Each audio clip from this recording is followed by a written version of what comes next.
It's a Thursday afternoon. It's noon o'clock. No Dusty Hero. He's currently a few beers deep at Yankee Stadium, I think still, right? Has to be. Yeah, still going. Eighth inning. There you go. Eighth inning. He's definitely not doing the 9-9. We do, however, have a 9-9 participant himself, Will Ortner, filling in for Dusty Hero for the week. That's right. Yeah, it's one of my prouder accomplishments. I wasn't super proud when I did have a third grader come up to me and be like, Mr. Ortner, that was sick when you drank all those beers and ate those throat darts. I was like, oh, I don't know that I want you. Throat darts, Well, I called it that, and he thought it was funny. That's pretty good. I appreciate you tuning in. Maybe your dad and I should have a conversation, or your mom, whoever likes the show, and whoever is a big fan of Will. I'm a big fan of the throat darts. Well, look, I'm a big fan of people who are big fans of me, but maybe we don't let my student watch that.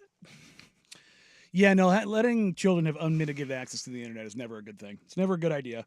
A little reminder, Dusty is out. He'll be back next Wednesday. He is in the Big Apple, him and the wifey, taking a little fun time. This is going to be the most organized and well-prepared show we've ever done here on Danny and Dusty. I definitely did not walk in the building 5 minutes ago. Yeah, that definitely was not a thing that happened. Straight from Blazers workouts from the first post-combine draft workouts. These are not the first actual workouts, for everybody's wondering. There have been some private workouts that happened before the combine and some other stuff. That most of those are for guys that are going back to college. They come in and they quietly get some evaluations and they head back out. Yeah. But this is the first of many, what I imagine between 5 and 8 of these we will have over. It's insane as this is. We are 5 weeks away from the NBA draft. That blew my mind. But also it doesn't, because they always have it like right after the season. They're not like the NFL where it turns into like a 3-month trimester of guess what could happen.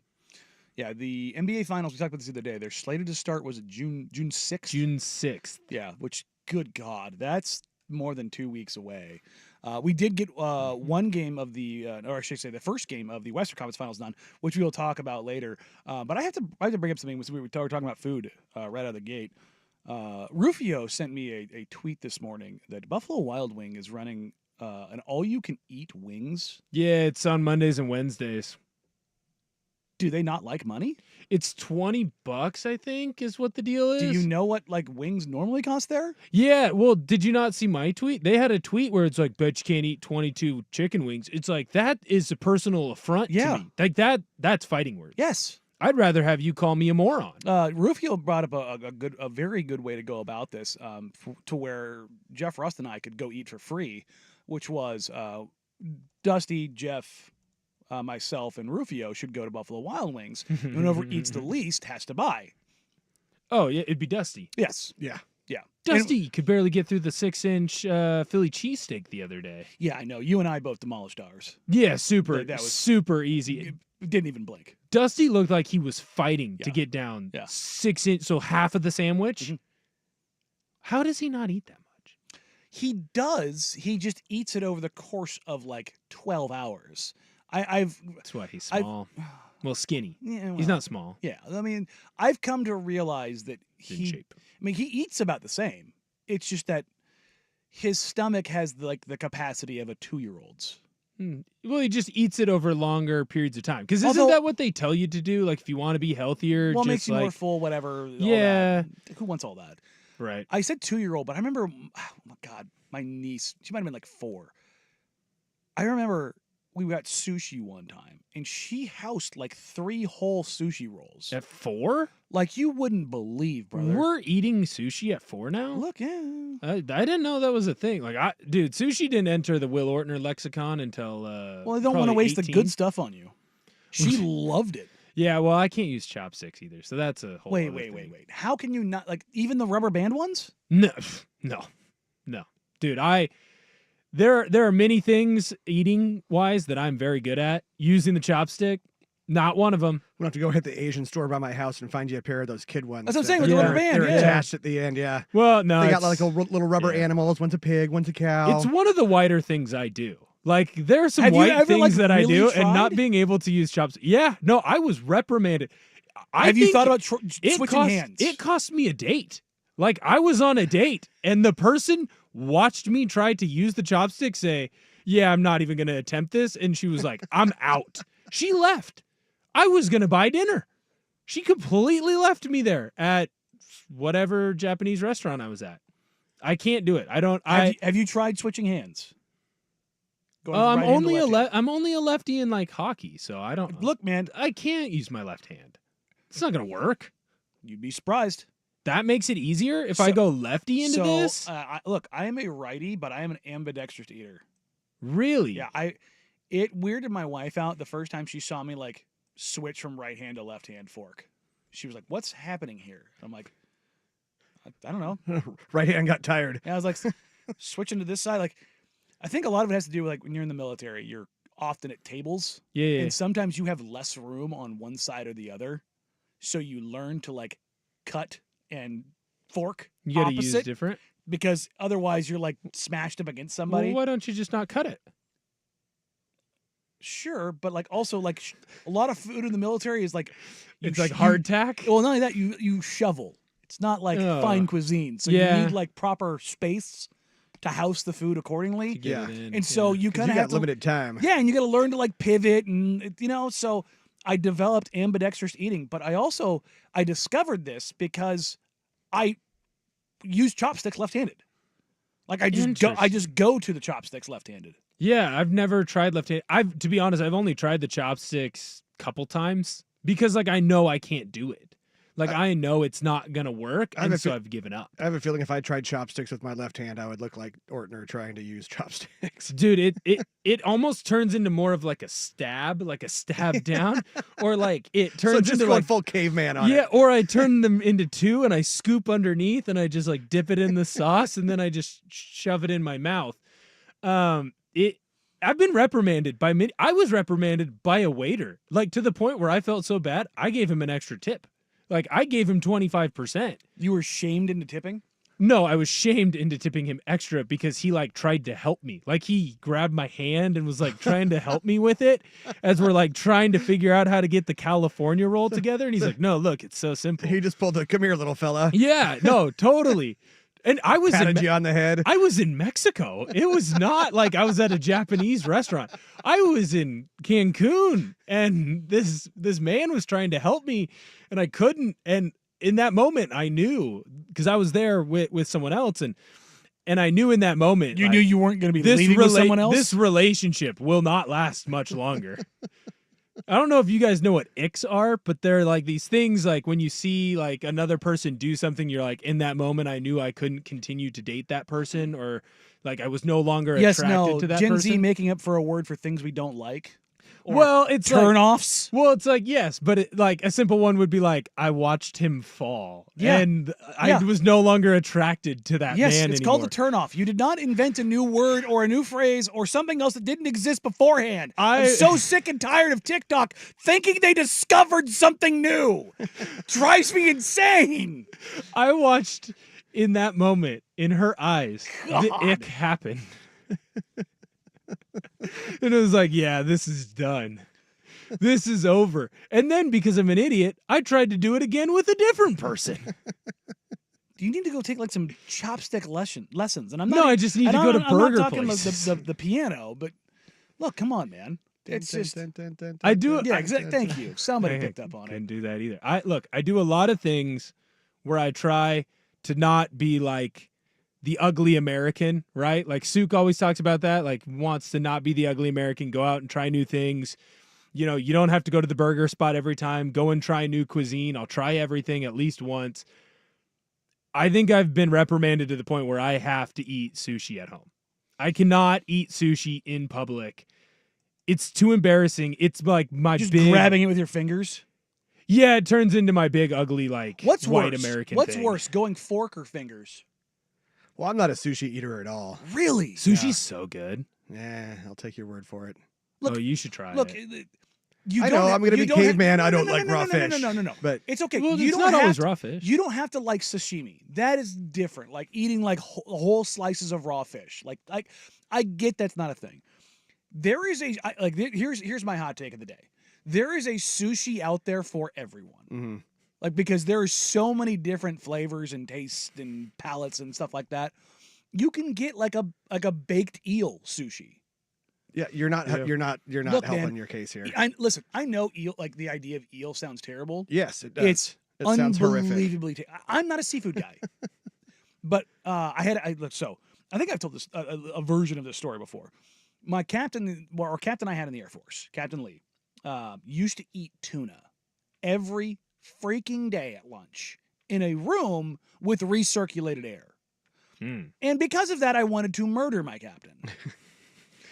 And as an apology, he's like, I'm going to take you for sushi. And granted, this is in Grand Forks, North Dakota. Not exactly the capital of sushi, but there was a sushi spot in Fargo he took me to. And it was this Japanese family that emigrated and somehow like had incredibly fresh sushi. Like catch of the day types. I'm like, how are you getting this from Maine and getting it here in the same day, dude? Anyways, the owner laid out like 20 different types of sushi for us to try. And I had, California rolls and, various basic level sushi. And I tried some sashimi and I was like, okay, I can get down with this. Like some of it's okay. Some of it was like, nope. But I found I love the tuna, salmon, and eel. Everything else, I'm like, I can kind of take, or like some tempura is a nice little gateway into sushi. Yeah. Some fried shrimp, you have your. Oh, well, I mean, look, I can get behind tempura, sure. But now you do a little tempura with a little bit of salmon. Now I realize we're crossing, various Asian cuisines here too, and Japanese versus. I'll stick with my beef and broccoli and my General Tso's and my Kung Pao and my Pad Thai, orange chicken, and crispy honey garlic chicken, and I'm good. I got lots of other Asian stuff I like to eat. Like but I'm saying there is a lane for you. I'm telling you, there is a lane for you. You just have to be open to trying it. Yeah. At least once. I'm staying in my lanes. Are you a non-try guy? Yeah. Well. Yes and no. Yes, and for the most part, yes. But like I've tried tripe. What's that? That's the. See, so I have tried to branch out before. Is this like a Rocky Mountain oysters thing? That's what is that the sheep balls? Yeah, I thought it was bowl. No, tripe. Is that the stomach lining? Is that right? That's the stomach lining. I forget exactly. I know it's something I don't want to try again. It's the first or the second stomach of a cow. Okay. Oh. Yeah. It's incredibly rubbery. Yeah. I can remember I thought it was a different stomach, but don't ever try haggis. Nope. Don't ever try haggis. What's that's lamb, right? It's sheep or lamb intestines and then the meat like boiled inside. Yeah. Ew. Dude, Scotland, what do you want? Well, I said, they boil everything. I have already said I will try everything once. I would be willing to try it. I would need Frank's hot sauce though. I think was it Doesn't save it. Was it Sorry Married an Axe Murder where he said that most Scottish cuisine is based on a dare? That sounds so right. I remember being in like my first time in New York City. I went to like an Irish bar because I was like, "Hey, you're in New York. You got to go to like an Irish bar, right?" And it's more of a Boston thing, but sure, okay. Okay, so that's fair. And it was like right outside MSG. And because I'm an idiot, I saw on their menu, it's like brisket. I was like, I love brisket. Let's get Guinness and a brisket. It's a very different brisket than the Texas brisket. Not the same. No way. The people that boil everything do brisket differently? Had no idea. Why does this brisket look white and flavorless and jelly? Why is there a lot of mayo? Good God. Yeah, no. Not my favorite brisket. On the tiers list, it's going to be pretty low. Yeah. My wife and I have been cooking like crazy for the last 2 months as I'm trying to eat healthier.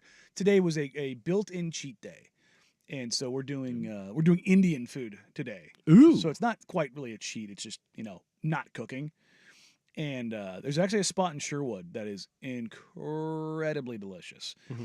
And I want to learn how to cook Indian food, but every time I go down that path, it takes like 8 hours. Yeah. It is an all-day why can't Indian food be easier to make? And that's coming back to the whole British thing. That's why they boil everything. Oh, because it's super easy? Yeah, they're just like, screw it. We don't care. None of our food's that good to begin with. Let's just boil it. Why didn't they just make like pancakes? Pancakes are easy and make it every day. because the one thing that they do well is like pastries, but they stole those from the French. Also, their breakfast is like some version of toast and beans. Well, the Brits have kind of stolen everything, haven't Yeah, they? I mean, Yeah, imperialism. It's a whole thing. glass house, stones, all those things. Right. They got a lot longer history of it. But Right, not only right, that, right. we all actually kinda stole suck. the food that was good. yeah. Like look, man. What British food did we steal? No. I'm talking about like when we colonized. And we took the good food. I was like, wait, what? No, food we is threw good the- in Britain? Well, fish and chips. Yeah, fish and chips. Even is good. then, Fish and we chips. left it on the East Coast. Yeah. And Chowder, we maybe? threw the tea in the water. Yeah. Look, tea is everywhere in England. Where do you go get tea in this country? Don't get me wrong; it's on menus everywhere. But do you have a tea time? Well, No, we outright I actually have one rejected for it. Sunday. Gonna get a foursome.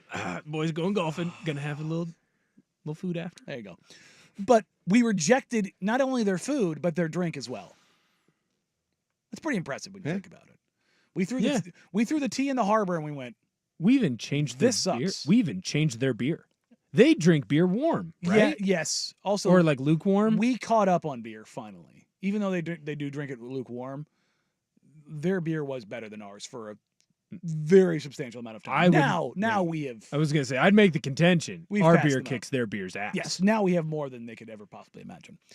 Speaking of more than they could possibly imagine, Luka Doncic and the Dallas Mavericks gave Minnesota more than they could imagine. That's where we'll start today's show.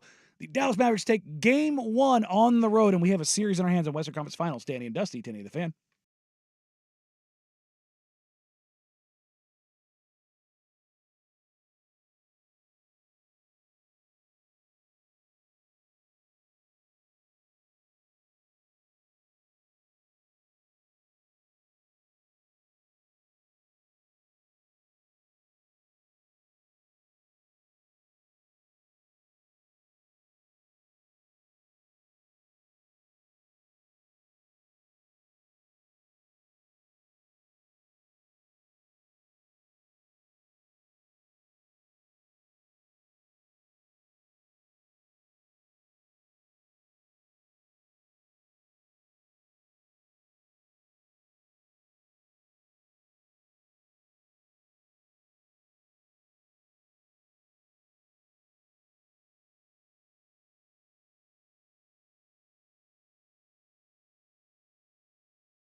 Yesterday we had Kirk Henderson on of Mavs Moneyball to preview Timberwolves Mavs, and he pretty much called how this game was going to go, which was it was going to be ugly, it was going to be nasty, and it was going to be both teams punching each other in the face with Luka Doncic being the dude. And that's what you got last night. The Minnesota Timberwolves, they only lose by 3. But if you take a look at what transpired yesterday, the Mavericks hit 6 threes. The Timberwolves hit 18. That is a 36-point swing in threes. It is the 5th time in NBA history, post three-point era, so 1979, that a team has been outscored by 36 or more and won from the three-point line. It doesn't happen. If the Mavs hit a average, hell, a below average number of threes, this is a 20-point game. Mm-hmm. That's the kind of night that Dallas and Minnesota were in for last night. The only guy who showed up with any real consistency last night for Minnesota was Jaden McDaniels. And he got absolutely bullied around and pushed around by Luka Doncic because that's what he does. Dallas has 2 guys, Kyrie and Luka. We know Kyrie is a big game player. We have seen it. I don't care how crazy he is. They have somehow bottled the crazy, harnessed it, fused it together. Did you guys catch Kyrie post-game? Yeah, he was awesome. He was great. What did he say about Ant Edwards? Yeah, no, I was just sitting at home.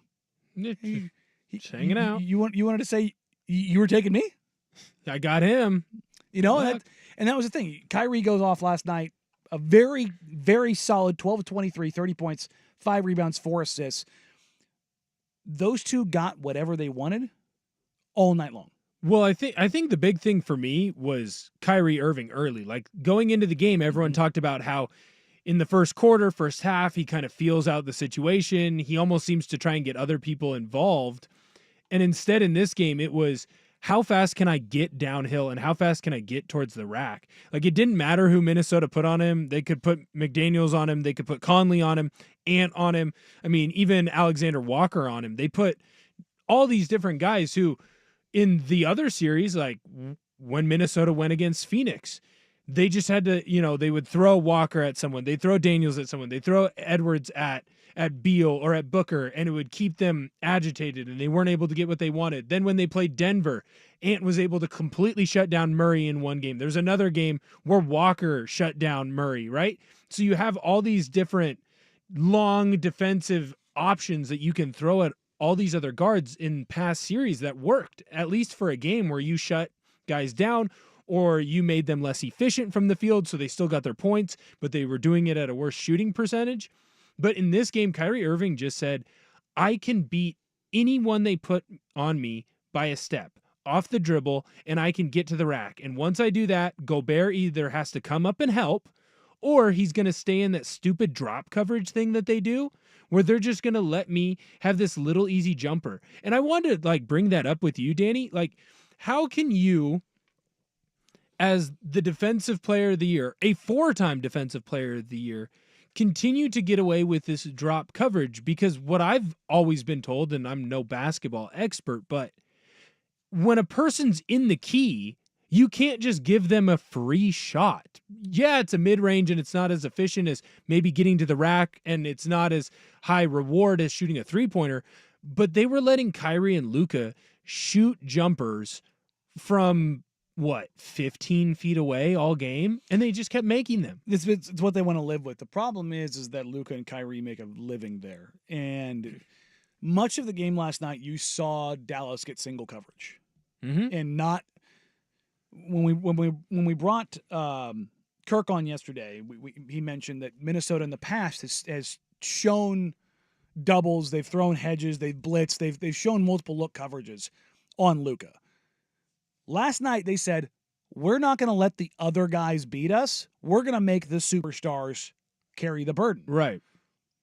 The thing is they did. Right. Yes. And that's going to be interesting to see where the adjustment comes from, is that does Minnesota now start to junk this up? You don't want guys to get, quote-unquote, open looks, but if they're taking 10 to 15 footers, your defense is designed not to allow that shot, but in the NBA today, it's the same in the NFL. Right. There's only certain things you can take away. The Minnesota Timberwolves said, we are not going to allow the others to beat us on corner threes, and we are not going to get beat at the rim.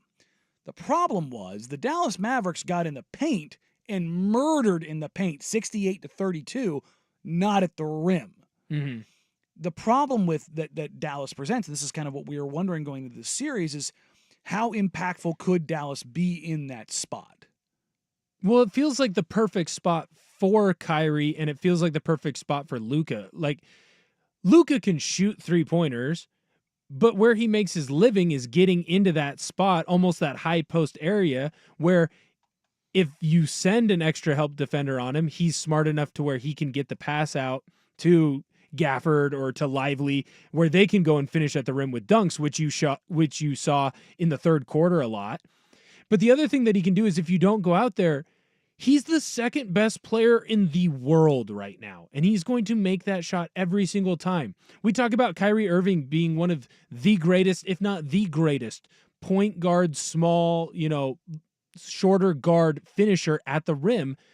And it feels like to me, or at least it felt like, when you're watching that game, that they are just letting Luka and Kyrie get to exactly where they want, and then they can operate whether they're going to shoot the ball there or they're going to pass it off to someone else.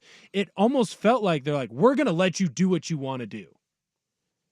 And then hopefully you miss enough shots. Those two aren't going to miss enough shots from there. I mean, they can, but this is always the thing that you talk about with Jokic. The Trailblazers, when they beat them in 2019, and what they wanted to do in 2021, which was single cover Jokic, take away everybody else, and live with Jokic cooking. The problem was that the first time it worked. The second time around, it didn't work because Yusuf Nurkic got in foul trouble and his ego got hurt, and he didn't like it. And because it's not easy in the NBA to sit there and get 30 put on your ass. Right. No, that sucks. It sucks, man. Cannot feel good. No, it's not. It's not a great feeling, and it's not like Jaden McDaniels didn't do a poor job on Luka Doncic last night. This is just what Luka does to everyone. And so it's a mentality. It's why aren't they doing this? Why aren't they doing this? It's like they're playing the game in that they are going to make the superstars beat them with high volume, which in the half court all the time is tough to do. Right. Do they make the calculation to go back the other way? Maybe. Do they junk it up so it's not the same looks for longer periods? Probably. But that's the whole point of when you get this deep in the playoffs. You try something, you don't immediately abandon it unless it's sideways. You almost need to let it go 2 games to see. Well, and that's where it gets worrisome, I think, for Minnesota. The other thing that I noticed, Rudy Gobert, he brings pain to my body watching him with the ball offensively. If he is not immediately catching and going to dunk the ball. No, that's not what he does. Yeah. It's horrific. It's what I assume was like watching Dennis Rodman in the old days with the Chicago Bulls. Like the minute that he touches the ball, myself and I assume most Timberwolves fans immediately go, oh, get it out of his hands right now. Get it out. Because it's either, if he's not going up and dunking right away, you might as well foul him. Send him to the line. He's going to miss one. He's borderline hack-a-shack-ish. It's not quite there, but it's pretty close. But yeah, no, that's part of this. And that's the way the NBA is if you don't have Jokic or Embiid or a center with high offensive value, the next most positive value, next highest level of return is to get a guy whose defensive value is through the roof. That's why you see Anthony Davis. That's why you see Bam Adebayo. That's why you see Rudy Gobert. No, Bam and AD are significantly better offensive players, but they still have the limitations. I mean, it almost feels like whatever you get from Rudy defensively, you lose offensively.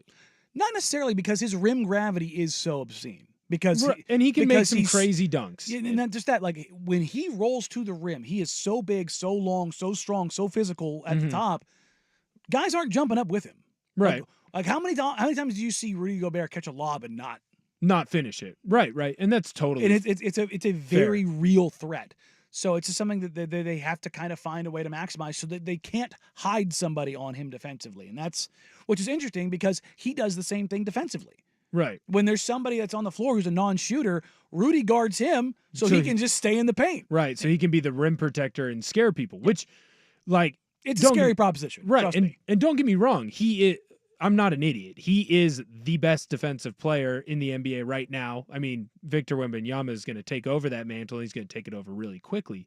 But it just feels like when you're watching this Minnesota team, when Rudy's out there, it turns into a 4-on-5 unless Ant or Conley or someone beats their guy off the dribble and Rudy's guy has to go and play help defense on them so they can lob it to him so he can dunk it. Otherwise, if it feels like Dallas is doing this. It felt like Denver did this too, where let Rudy Gobert catch it down low and then just go after the ball, because half the time you're going to foul him. Who cares? He's going to go to the free throw line and make one of two, or you're going to get a steal because he's so, I don't know if uncoordinated is the right word, or just unable to keep the ball in his hands, but he's going to make a bad play or a bad shot or just flat out lose the ball because he doesn't have control of himself. It's most non-offensive players in the NBA. Most players can't make real plays on offense in the NBA unless you're a high-level player. Right. Well, and he's a high-level player. He's just high-level on only one side. But I'm saying even on the offensive side of the ball. Everyone's Right. like, well, why does this guy do this? Why doesn't this guy do this? Why doesn't this guy do this? It's like, because they can't. Right. Because it's a very, very difficult thing to do in the NBA. So do you think they go more than to Naz Reid in No. game 2? No. But Naz, you're going to get a similar, not the same. The defensive values is a pretty, It's too high. It's too high. Yeah. And because what ends up happening is Luka finds somebody on the back door and then they just get dunk after dunk after dunk. It is what it is. We'll come back to this game. There's still more to talk about here, but we have to talk about the Scottie Scheffler stuff. The video has been released near and around the crime scene in Louisville, and boy, were we right. We'll get to that and more. But first, here comes the Big Kahuna with a sports Center update. Now, from the Fan Sports Desk, a Sports Center update on 1080 The Fan. This update brought to you by Vulcan Design and Construction. Check out their award-winning outdoor living designs or schedule your free design consultation at vulcandc.com. First on the Fan, the Pacers with a chance to totally redeem themselves after booting away Game 1 against the Celtics in Boston. Kristaps Porzingis out with a calf injury, but reportedly could return for Game 4 in Indianapolis on Monday. Celtics are 8.5-point favorites. 5 o'clock tip on ESPN.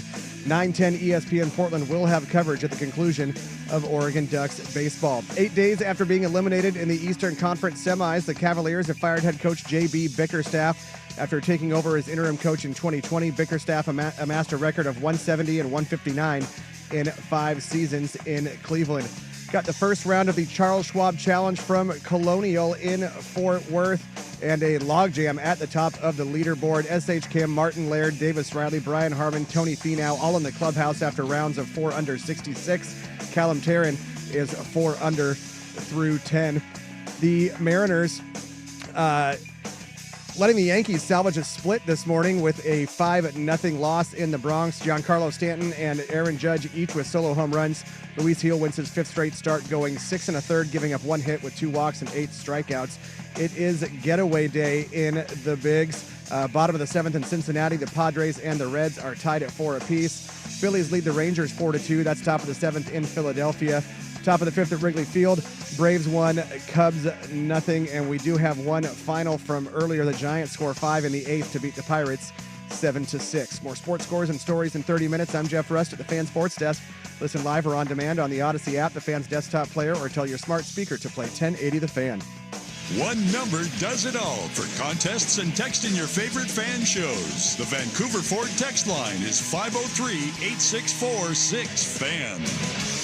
No more glasses or contacts, but is the solution LASIK or ICL? Attend King LASIK's free live webinar today at noon. And Dr. King will tell you. Get all your questions answered and a special savings on LASIK. Register at kinglasik.com. Hey, I'm Brett Podolsky, co-founder of The Farmer's Dog. We make fresh food for dogs. We started the company when we saw what a huge difference it made in my own dog, Jada, when she stopped eating ultra-processed kibble and started eating fresh, whole food. The Farmer's Dog food isn't fancy. It's just real food delivered to your door in pre-portioned packs. It's better for them and easier for you. Get 50% off your first box at thefarmersdog.com/radio. That's thefarmersdog.com/radio. Wesley Financial Group is not a law firm. This story is called The Ugly Truth About Timeshare. If you think you've done your family a favor by buying a timeshare, you need my help. Hello, I'm Chuck McDowell, founder of Wesley Financial Group. 10 years ago, I started helping folks cancel their timeshare. In the process, started Wesley Financial Group to do one thing, help.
Uh-oh, Louisville. You got some splaining to do. Something's wrong in Denmark. Well, it didn't smell right, it didn't sound right, and nothing that came out of this is looking right. As the arrest of Scottie Scheffler a Friday morning at the PGA Championship, the initial police report highlighting the cost of the pants that were damaged and that highlighting $80. the trip to the hospital in which he felt pain and swelling. I've seen enough bogus government reports. Look, man, I'll just put this out there. I'm sorry to put everybody else's business out there in the military. I'm sorry.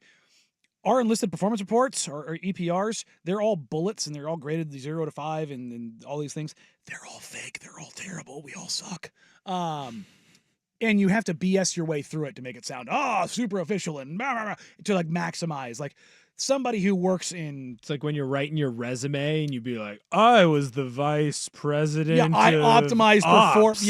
I optimized the performance of paper procurement. It's like you went to Office Depot and you bought the printer paper. You know what I mean? Like Right. that's the way that police report was written. And I was like, I've seen this stupid stuff before. This guy's full of crap. I know this. I've seen this so many times.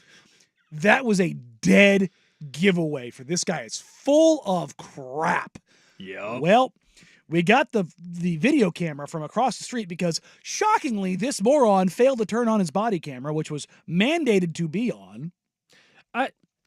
Are we sure that he failed to turn it on, or are we going full tinfoil cap? No, he didn't turn it on.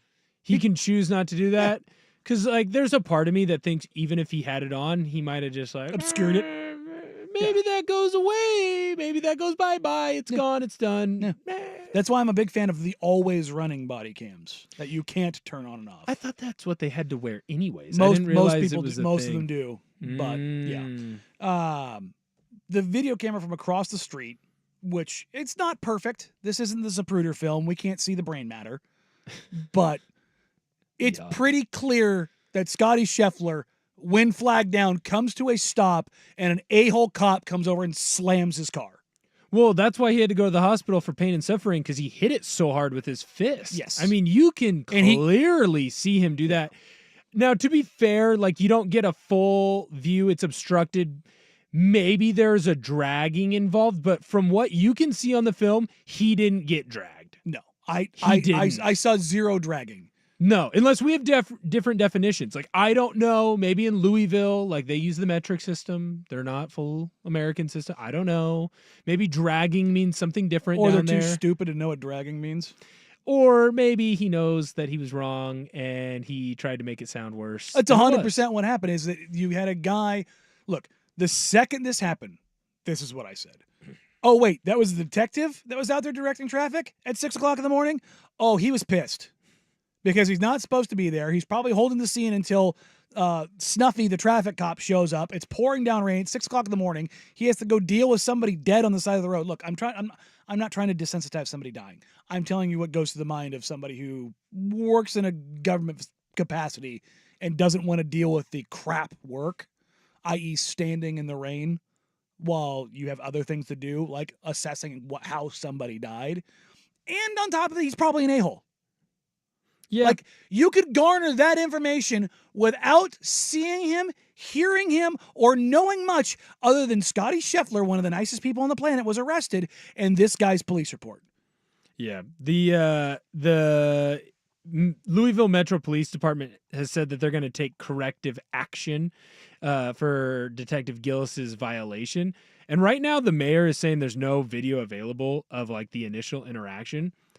They better hope not. Because and do you know what this corrective action is? It's his boss saying, "Hey, detective, come on in here for a sec. You know you're supposed to have your body cam turned on, right?"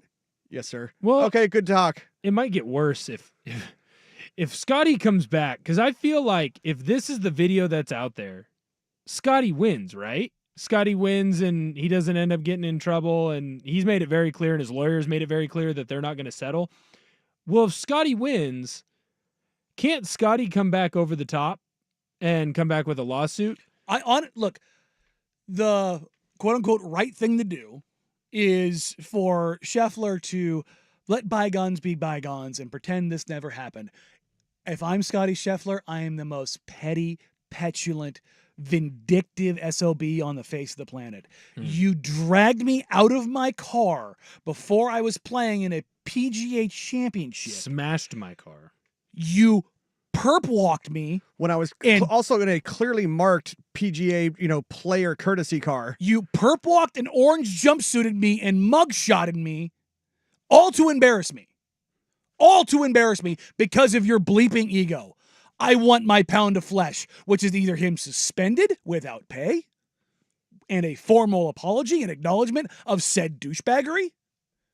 I want something. I want a pound of flesh from him. Because I don't care if it's this guy's just having a bad day. I don't. Because the reaction to what actually transpired, that we've seen it, and we've already seen it in the report now, is clearly this guy who's either having the worst bad day ever, or this was a very normal day, and he's a complete D-hole. My favorite part is he was transported by emergency medical personnel for evaluation.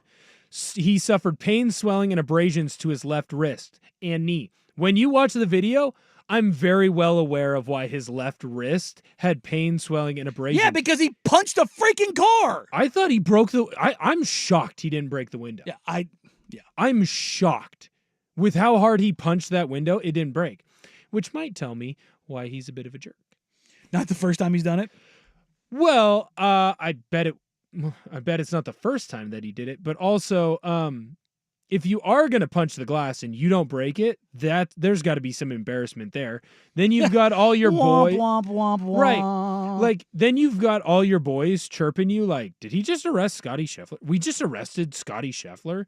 Jeff Darlington, who's on ESPN, but not even a golf guy, he's a football guy, is trying to help him out. Look, I'm sure it's not the easiest thing to deal with.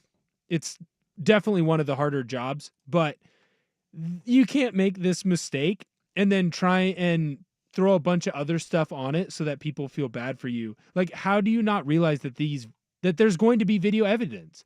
Video is everywhere nowadays. You can't walk down the street without getting your picture or a video taken of you. How did you think that you would be able to get away with this? Because it's not the first time. Not get caught. It's not the first time. Probably got away with it with someone who wasn't Scottie Scheffler. It's the joys of arresting the number one golfer in the world. Yeah. Shines a bright light on you. Your arrogance gets caught real quick. Still want the Scottie Scheffler mugshot t-shirt. It's a pretty good one. That'd be awesome. Coming up next, Cleveland Cavaliers have made a coaching change. Could that impact the Portland Trailblazers? Danny and Dusty, 1080 The Fan.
Presents the 10th annual Fan Golf Classic at Langdon Farms Golf Club.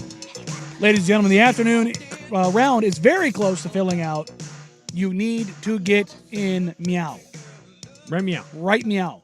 If you want the afternoon round, get in now. The morning round also filling up fast. I keep saying this because our sales team is telling us how many they've sold. This is not me trying to hey guys, do it. No. So when you check in 3 weeks and they're gone, don't get mad. So go sign up now. 1080thefan.com. Thursday, July 11th is the date. And you do have morning and afternoon rounds that are still open. The afternoon is filling up quick. Why? Because Matt's Barbecue is back to serve their award-winning food, usual array of craft beverages. Nom nom. Victor Rico's Mexican food is also back with the famous breakfast burritos for the morning round. Nom, nom, nom, nom, nom. I love their red sauce. Warm up for the round, the Michelob Ultra driving range. Hit all of the golf balls at Swag. Yeah, Swag's getting out there again. Yeah, like I said, I'm going to replace his plastic barricade with candy glass, so he's not actually protected. Dirt and Sprague, Dusty and I, and Isaac and Suk will all be on location broadcasting live, after which we will roll over to the par 3 6th, where we impart our wisdom and mostly just drink with you. A lot of drinking. I'm getting dropped off again by my wife. I will not have access to a vehicle. Yeah. So I was going to say, are you going to make friends with a certain liquor company again? Probably. Shout out to them, by the way. Sending over a very nice bottle of tequila, of which I shared a little bit. Yo, yeah, no, you did share. I think we had a shot, maybe responsibly together. I shared a little bit. Yeah, but I did house most of a $150 bottle of tequila. So shout out to you guys. 1080thefan.com. Sign up now.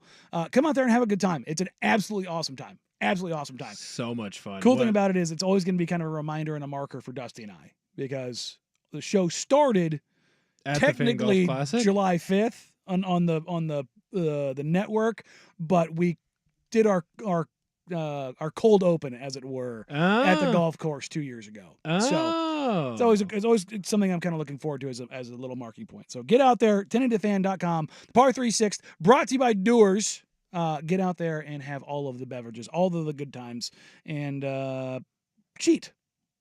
At golf? Because all of you cheat. All of you are terrible, terrible cheaters. None of you, not a single one of you, I was going to say, cheats with any level of dignity. And I appreciate that. Wasn't the guy who won, wasn't there a hole last year where it was like, guess how far you hit your drive, and it's like a par 5, and some dude pulled out his pitching wedge and was like 70, and then drove with his pitching wedge. Literally so he nailed won. it. Yep. Yeah, I do remember that. That's like I said, lots of cheating. That guy might be my hero. That's such a great move. But like also, if you knew, you know what you got in your bag, man. Dude, if you know a club and you do that, I can't even hate on you for it. Like it's a scumbag move, but I love that you have the balls to be like, yeah, this is what I'm gonna do. He's my new hero. That's beautiful. I don't know if it's a bigger scumbag move than putting down the eagle for the birdie, but it's up there. Or don't cheat absolutely. on your score. Oh, are you kidding me? No, don't cheat on. No. Oh, buddy, the handicaps, they are a Whoa, tanked. They are tanked. I'm like, wow, and that scramble, they shot a 56. Like, wow, they really killed it. Like, weird. Everyone had PRs today. Like, okay, there's a lot of that goes on. Which look, score's going to be lower in the scramble. Golf's beautiful. I love golf. I am finding an excuse every weekend to sneak out to a golf course. I will start doing that as soon as the hip and the groin here are feeling well enough to go walk 18. But you won't get in the cart. John Daly gets in the cart. Why can't you? I'm just saying, I got to be able to Did you hear swing. about his round? Whoa. Did you not hear about John Daly's stats from the PGA Championship? No. I gotta find the exact tweet, but it was something along the lines of... It was like the number of cigarettes ripped? He played 18 holes, finished 2 of the packs of cigarettes, had 4 Cokes and 2 Snickers bars, and shot in 84. Oh, by the way, he can't walk, so he's in his own cart, but his caddy had to walk. That's awesome. Wait, he got the cart exemption? He has the cart exemption. So he's... Yeah, caddy has to walk and carry the clubs. He's motoring around in the golf cart. John Daly's a legend. Dude, he's beautiful.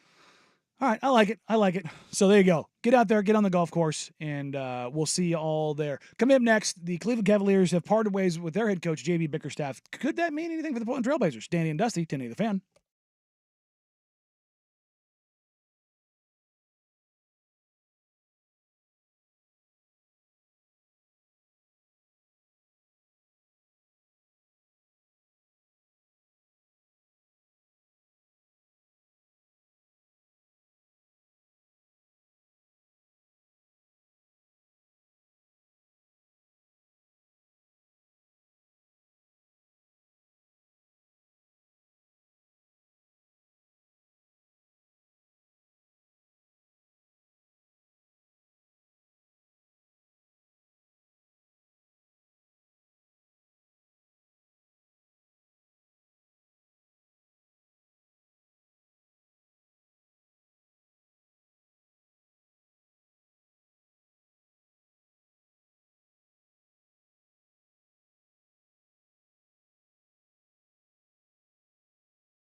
Hour number 2 here on Danny and Dusty on a Thursday afternoon.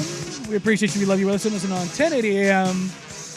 Watching along on youtube.com/1080 AM The Fan or twitch.tv/1080 AM The Fan. We appreciate you. We love you. And thanks for coming along with us. In the studio now is Will Ortner behind the glass. Jeff Russ. Dusty is out for the week. We will be joined by a friend of the show, Jeremiah Coughlin. He will be coming down here. He's got a studio album coming out, as well as it's getting warm outside, which means it's time for the Portland Pickles. So we'll get some hot pickle action. I cannot wait to pickle.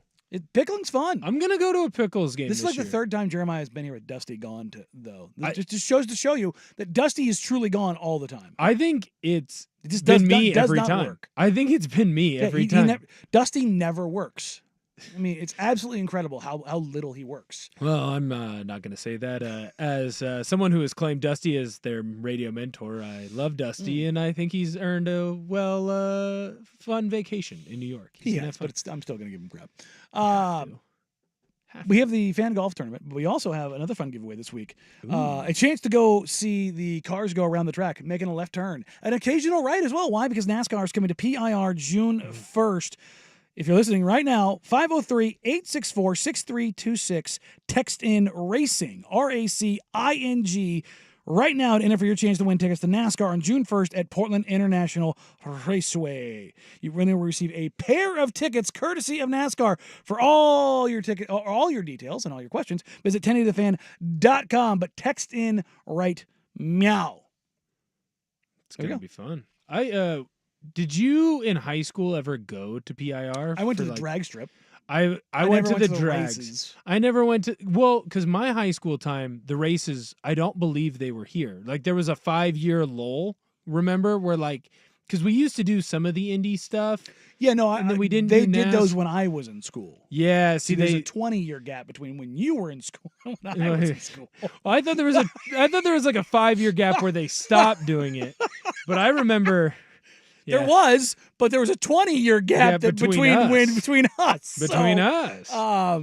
Yes, I'm young. But no, I did the PIR drag strip. We did the Woodburn drag strip. Woodburn's fun too. Yeah, no. Yeah. My dad drags are fun. No, man. they are. My dad and my uncle, growing up, are big time car guys. Yeah. So I helped them rebuild some cars over the years. My dad is currently rebuilding a 66 Nova right now. Ooh. It's going to have around 900 horsepower and a car that weighs maybe 2,200 pounds. So that thing's going to fly. It's going to be like a 9.8, 9.7 quarter-mile car. It's got a turbo on it. It's got a turbo the size of my freaking body on it. So it's very cool. It's a lot of fun. It's wow, my dad spends way more money than I ever thought possible in a car. But no, I love cars. I love going to races, stuff like that. The smell of the high octane fuel in the air. Right. See, I'm not even a car guy. Like the cars are not my thing. Even if you're not, go to a NASCAR race and have a car go by you at 200 miles an hour. 100%. And you go, so cool. Everything in your body goes, that was cool. And look, this is going to supercharge some people. I'm probably not who listen to this station too much, but a few of you. I have taught probably 25 plus people how to shoot firearms. And the vast majority of them have never shot before. Men, women, does not matter. The look on their face the first time they pull the trigger is one of the most purely enjoyable things as a bystander that you can get in life. Because the adrenaline dump that happens to the person the first time they pull that trigger, like they turn into a 5-year-old, like experiencing like fireworks for the very first time, or the first time a little baby has sugar. Like it's like, oh my God, because the amount of literal firepower in your hands. It's just NASCAR and racing is the same way. 100%. Pure, unadulterated power that comes off the track, whether it's a race or a drag strip or a race track.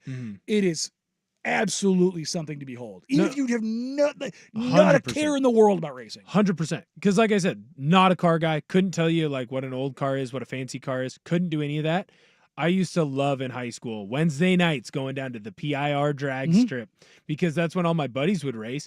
I just hang out. I was pit crew. There you go. I didn't do anything. I just hung out, watched, and tried to get free food and free drinks. It was great. It was one of the more fun things that we did in high school. And then we'd always sneak over to the now defunct Hooters restaurant afterwards. That's right. It's turned into JB's, I think is what it's something called. weird. Yeah. It's a restaurant. Yeah. I have not tried it. BJ's? No, BJ's is across the Across street. the Okay. yeah. They have the famous Pizookie. They That's do. a pizza cookie. Yeah, I don't. They stole that from Old Chicago. Yeah, I was say that's an old Chicago thing, right? Yeah. What happened to Old Chicago? New Chicago beat it out? Yeah, BJ's, they have the different flavors though. Old Chicago, they just stick to the chocolate chip. Mm, Oh. stick to Yeah, the rivers and the lakes that they're used to. exactly. That happens. Well, speaking of new rivers and new lakes, JB Bickerstaff has been fired by the Cleveland Cavaliers. They're going to be looking for a new head coach. The newsbreakers out there have James Borrego and Kenny Atkinson as potential favorites to land that job, but the Portland Trailblazers have some assistant coach openings currently out there. And JB Bickerstaff and Chauncey Billups go all the way back to high school. They played against each other in high school. They played on the same AAU teams. They know each other very well. And I don't foresee JB Bickerstaff getting a head coaching gig in this cycle. So perhaps he wants to sit for a year and hang out with a buddy of his, somebody he knows. That would be a good fit, at least for me in Portland, to replace Scott Brooks. Like if you're going to bring in a lead assistant or an assistant head coach, whatever you want to call it, I think JB would be perfect for that spot, particularly for 1 year, because then you can make your changes, you can make your evaluations, and you can go from there. The Trailblazers are going to have a difficult period trying to fill those jobs because Chauncey is in a lame duck year, and you're not going to get assistants that are going to sign on for multiple years, or that you're not going to sign contracts to assistants for multiple years because you might make a change after the season. Right. What is Bickerstaff's track record with young talent? Like, obviously, he coached Donovan Mitchell, but Donovan Mitchell was already a star by the time he got there. Jarrett Allen obviously has grown, but he was already a big-time player in NBA circles when he was with the Nets. Evan Mobley has clearly grown a little bit, but there still feels like there's a lot of meat left on the bone for his potential. And then Garland, it's hard to tell because last year I felt like he was making strides as a point guard. But then this year, and I know he had the injury, it felt like he took a little bit of a step back. And then can he play with Donovan Mitchell? Can he not? But for me, like if he comes in as an assistant, does he have a track record of growing young talent? Because that's what it feels like the Blazers need with every assistant that comes in. I almost don't even care, like, are you a big-time assistant? Are you ready for this role?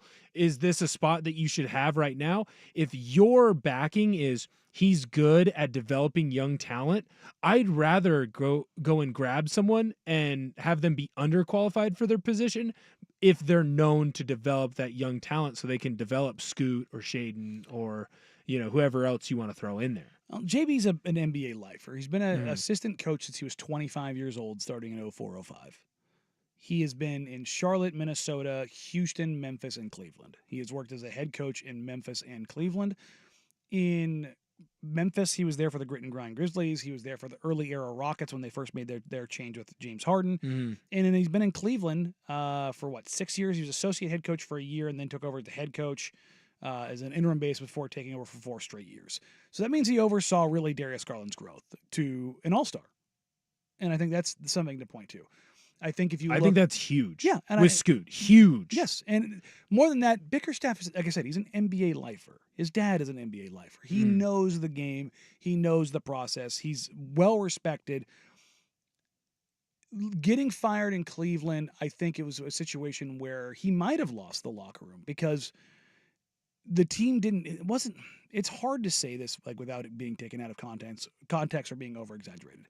I think his message might have been falling on deaf ears in the sense of that Garland, Mitchell, Mobley, Allen, while all very good players and they do kind of fit together, there's too much octagon peg in round hole. Right. It works, but it's not great. And when you're doing that everywhere, like Jarrett Allen does not optimize Evan Mobley, and Evan Mobley does not optimize Jarrett Allen. You could make the argument that they are better when one of them wasn't on the floor. Yes, and the same is true with Darius Garland and Donovan Mitchell. 100%. So while you could make it work, it wasn't really working. Right. So make a decision whether it's going with Donovan Mitchell and Evan Mobley or Darius Garland and Evan Mobley, like how that fits. But they're also going to bring in a new coach to try to optimize whatever new pairing they have. bringing in a guy like Bickerstaff who has experience as an assistant head coach, as an assistant coach, who has overseen a team getting better. I mean, he took over a team in Cleveland on a full-time basis the COVID year, 72 games, they went 22-50.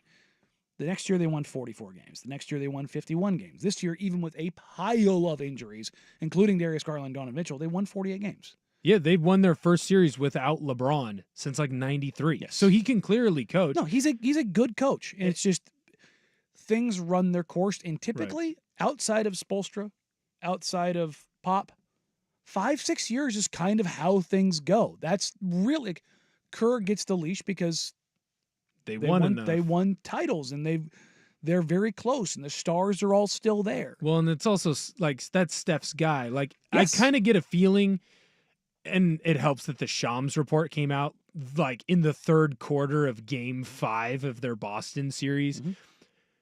Donovan Mitchell isn't super happy. Donovan Mitchell, the feeling is he's not going to re-sign there. And they also know that right now Allen and Mobley isn't working, so there's some discourse there. So the easy blame is blame the coach, try and get in a new coach that everyone loves, and then maybe or just a new voice to hear. Right, and then maybe you can hold on to Mitchell. Maybe you can hold on to Allen, but it really feels like they're going to make a move and you have to make a decision between Allen and Mobley and a decision between Mitchell and Garland, and they're going to try and get the new guy in there that maybe can smooth it over with the two that they would prefer to keep. So that's a path that Portland could potentially look down. I'm not reporting anything. I'm just saying my third eye is open, as it were. You. Not that third eye. No, anywhere. No, I'm sorry. I actually, when you talk about how well that he has developed Garland, that is something that I find extremely intriguing because when you look at the numbers, you want Scoot to turn into a Garland. And if he can come in and develop Scoot, obviously Scoot's not going to shoot as well as Garland. Garland is a fantastic three-point shooter. But if he can come in and help develop Scoot so that way you know what you truly have out of him, I think that it can only be good for the Blazers. Yeah, no, and I genuinely believe Bickerstaff would probably be one of the higher level hires that they can make. So if they can swing that, that'd be a win for them. All right, coming up next, the Boston Celtics and the Indiana Pacers play out Game 2 tonight. What do the Pacers need to do to keep from absolutely peeing down their leg? Danny and Dusty, Danny the Fan.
The Indiana Pacers are taking on the Boston Celtics in Game 2 tonight in Boston. Boston leading the series 1-0, not because of what anything but Boston did, but because of what Indiana failed to do, which was execute for any period of a game, particularly the final moments of the game. Yeah, well, the most worrisome part for me is who failed in the final moments of the game. It was your guy. It was your star. Now, to be fair to Halliburton, he's young, but when you have, 2-3 turnovers in the game and you have 2 huge ones in the final 20 seconds, that ends up leading to Jaylen Brown hitting a crazy shot over Siakam and then going into OT. Like, that felt like a game you had to have. I don't know how many opportunities you're going to get to win one in the Garden. You needed to win that one, and it would worry me as a Pacer fan that your star player had that happen to him. It wasn't that he missed open shots. It wasn't that he missed contested shots. He literally dribbled the ball out of bounds. What? Yes, that part. It's bad. He gacked it. In that same vein, Tyrese Halliburton has not been there before, and he fell up against it in the very end. Meanwhile, Jason Tatum has been there before, and he gacked all over that place until overtime, and he needed his team to bail him out. Now, again, he was good in overtime, don't get me wrong. Smoked layups, missed dunks, missed putbacks. He was non-existent for so much of the game and so ineffective. And I know how insane it is to say that for a guy who ended up with 36 and 12. I don't know how somebody can be simultaneously that productive and that MIA at the same time.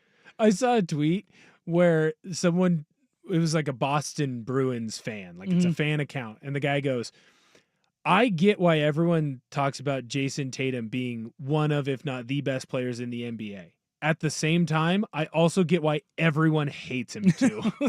And that perfectly encapsulates what Jason Tatum is. I was talking to somebody who works in the front office about Tatum last night, and we were going back and forth about the whole idea of, if you're a Celtics fan, who do you want to have the ball at the end of the game? And he's like, is Tatum even second on that list? Is it Jaylen Brown? Then do you think maybe Drew Holiday? And I don't know if Al Horford.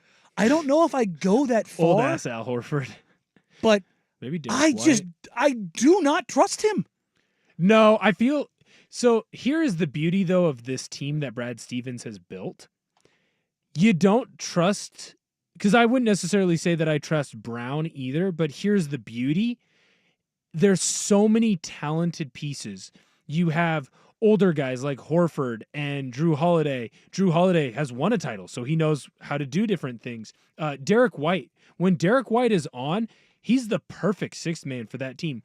Yeah, you don't have Kristaps right now, but Kristaps, he's such a unicorn that he can do things that no one else in the NBA, save maybe Chet or Wembanyama, can do, where I feel like Stevens has built and created a team that you don't just have to rely on one person. Like, when the Lakers were in a close game, you knew that back in the day, Kobe was going to shoot it. See, but the thing is, though, you do want to have one guy that you know you can go to and trust in that situation. I don't necessarily and hate... having like two halves of that one guy doesn't make a whole one. See, but I don't necessarily hate then just riding the hot hand. Like, you can just, hey, Brown's hot today, let's go with Brown. What if nobody is? Well, then you're probably not in a close game. Like, if you're in a close game, someone is shooting the Boston Celtics in the last 2 years. The 1990s NBA playoffs would like a word. Yeah, that's true. Not only that, That's true. The Boston Celtics in the last 2 years in the playoffs are 15 and 14 at home.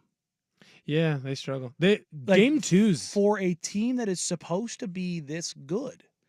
And it's weird because everyone's like, well, if they're this good, then, you know, it shouldn't be any issue. Or the teams that they're playing are actually better. And it's like, I think it's both. I think that the teams that they have played, that they haven't been great, or they've been banged up or missing, or the team that they're playing now had a cleaner path to get to Boston that they wouldn't normally get. Mm-hmm.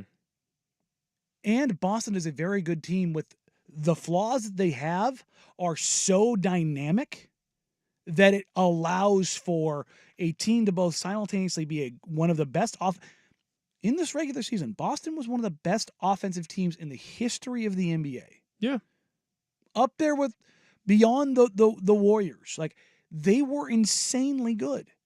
And yet, because they don't have that one guy who you trust, and because they rely on the religion of drive and kick, it is like having the 3-meter hole in the Death Star, no bigger than the size of a womp rat, that you can find a way to self-destruct them. Right. Well, because you feel like they're going to lose one game every series because they're going to have an awful shooting from three night. And even if it's they can have a good shooting or a normal shooting from 3 night, but because something else happens or you take them out of something for any period, they don't have a counterpunch. Right. They do what they do. It's very much like it's like Novocaine. I don't want to say it's Mike Tyson. It's because it's not Mike Tyson because it's not the most overwhelming thing you've ever seen. I'm trying to think of a fighter. Well, it's the remember the Titans Denzel Washington speech of it's like Novocaine. You're going to do it again and again and again, and eventually it's going to work. Yeah, continue to work. And that's what they rely on. They're playing the percentages of we think that through 4 games we'll play good enough defense and we'll have a high enough shooting percentage from the mid range or from 3 and from getting to the rim, and you will lose. It's why when they have their clunkers are really, really bad. It's why a lot of people right now seem to be picking Minnesota or Dallas out of the West because it feels like they have a counterpunch. They have a different way to play a game. Yeah, and that's the thing. They do. Vancouver Ford text line, Jason Tatum is an incredible talent, but he does have an issue with super bright lights. He's also had big games. To me, Tatum is the skill and talent of a 1, but his mentality is of a 2 or a 3. Yeah, I think there's some truth to that because Tatum is 6'9". Like he's incredibly strong. Still 19. His athleticism is through the roof. He can shoot the ball. He can score at all 3 levels.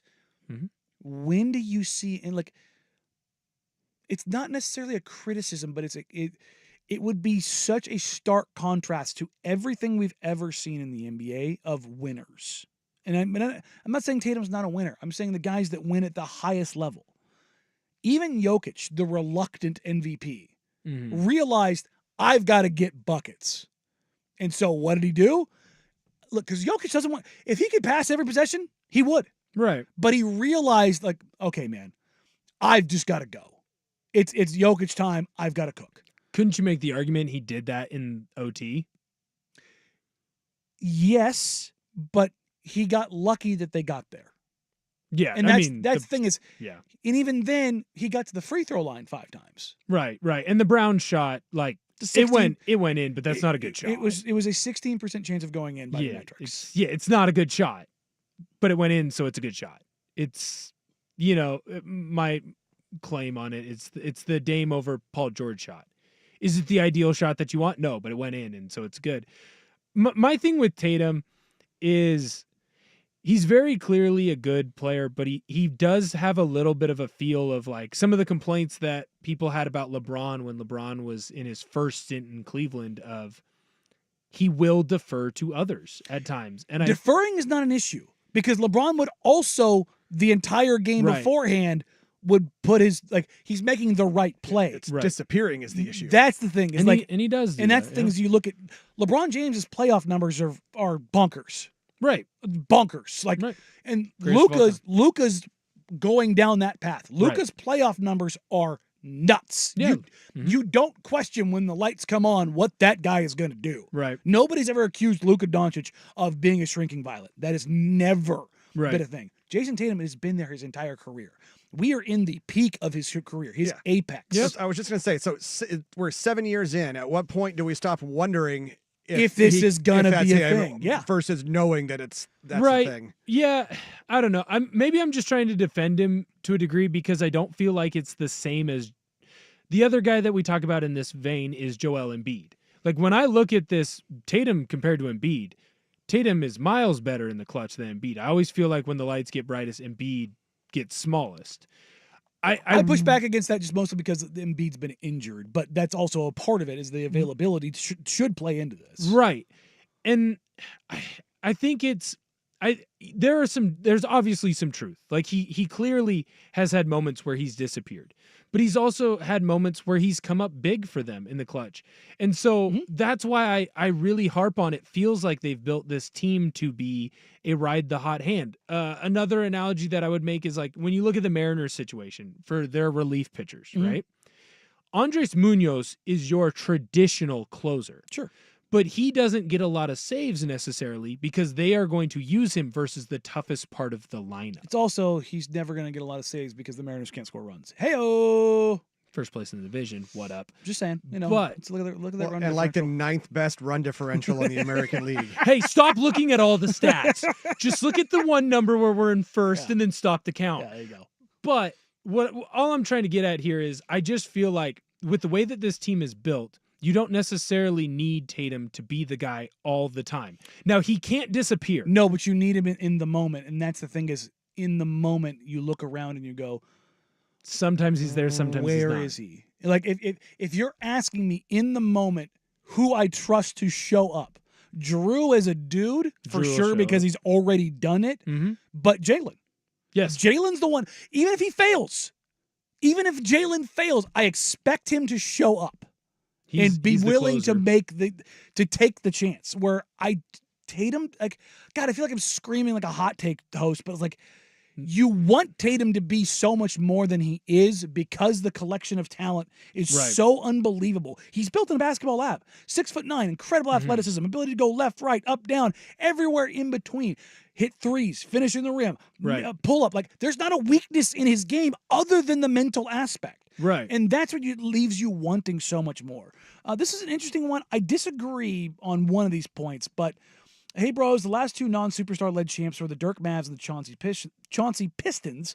Are the intangibles of this Boston team at the caliber of those two teams? I kind of think yes, but I'm not 100% confident. I think you have some of the intangibles. You could say Drew is kind of Ben Wallace point guard manifest kind of a deal. Mm-hmm.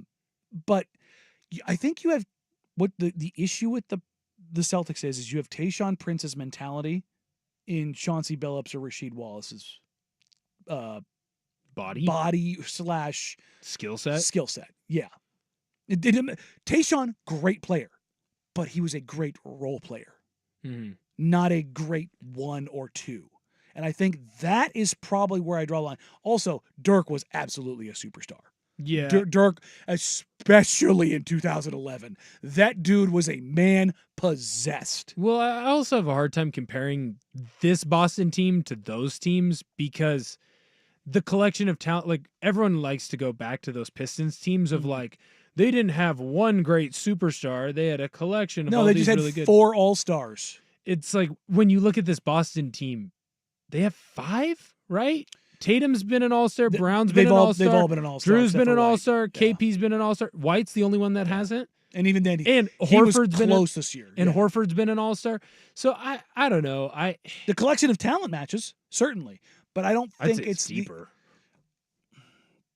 I can hear that argument. I'd say it's deeper. But I think like the way it's dispersed is less impactful. As weird as that sounds. Yeah. All right, coming up next, it's our worst day on the web, and I don't know what it is because I'm coming in blind to it because they wanted to drop this on me like a little nuke. But first, here's the Big Kahuna with the Sports Center update. I hear they got some tasty burgers. Now, from the Fan Sports Desk, a Sports Center update on 1080 The Fan. This update brought to you by PG Long Floor Covering, carpet, hardwood, or laminate, flooring, cleaning, or restoration. Call PG Long, your Northwest flooring experts, pglongllc.com. First on The Fan, the Pacers with a chance to redeem themselves after booting away Game 1 against the Celtics in Boston. Kristaps Porzingis out with a calf injury, but reportedly could return for Game 4 in Indianapolis on Monday. The Celtics are 8.5-point favorites. 5 o'clock tip on ESPN. 9:10 ESPN Portland will have coverage at the conclusion of Oregon Ducks baseball. 8 days after being eliminated in the Eastern Conference semis, the Cavaliers have fired head coach J.B. Bickerstaff. After taking over as interim coach in 2020, Bickerstaff amassed a record of 170 and 159 in 5 seasons in Cleveland. The Yankees salvage a split with the Mariners this morning with a 5-0 win. Giancarlo Stanton and Aaron Judge each with solo home runs. Luis Gil wins his 5th straight start, going 6 1/3, giving up just 1 hit with 2 walks and 8 strikeouts. First round of the Charles Schwab Challenge from Colonial in Fort Worth, and there is a logjam at the top of the leaderboard. S.H. Kim, Martin Laird, Davis Riley, Brian Harmon, Tony Finau, all at 4 under par after shooting rounds of 66. Callum Tarrant also at 4 under through 14 on the day. More sports scores and stories in 30 minutes. I'm Jeff Rust at the Fan Sports Desk. Listen live or on demand on the Odyssey app, the Fan's desktop player, or tell your smart speaker to play 1080 The Fan.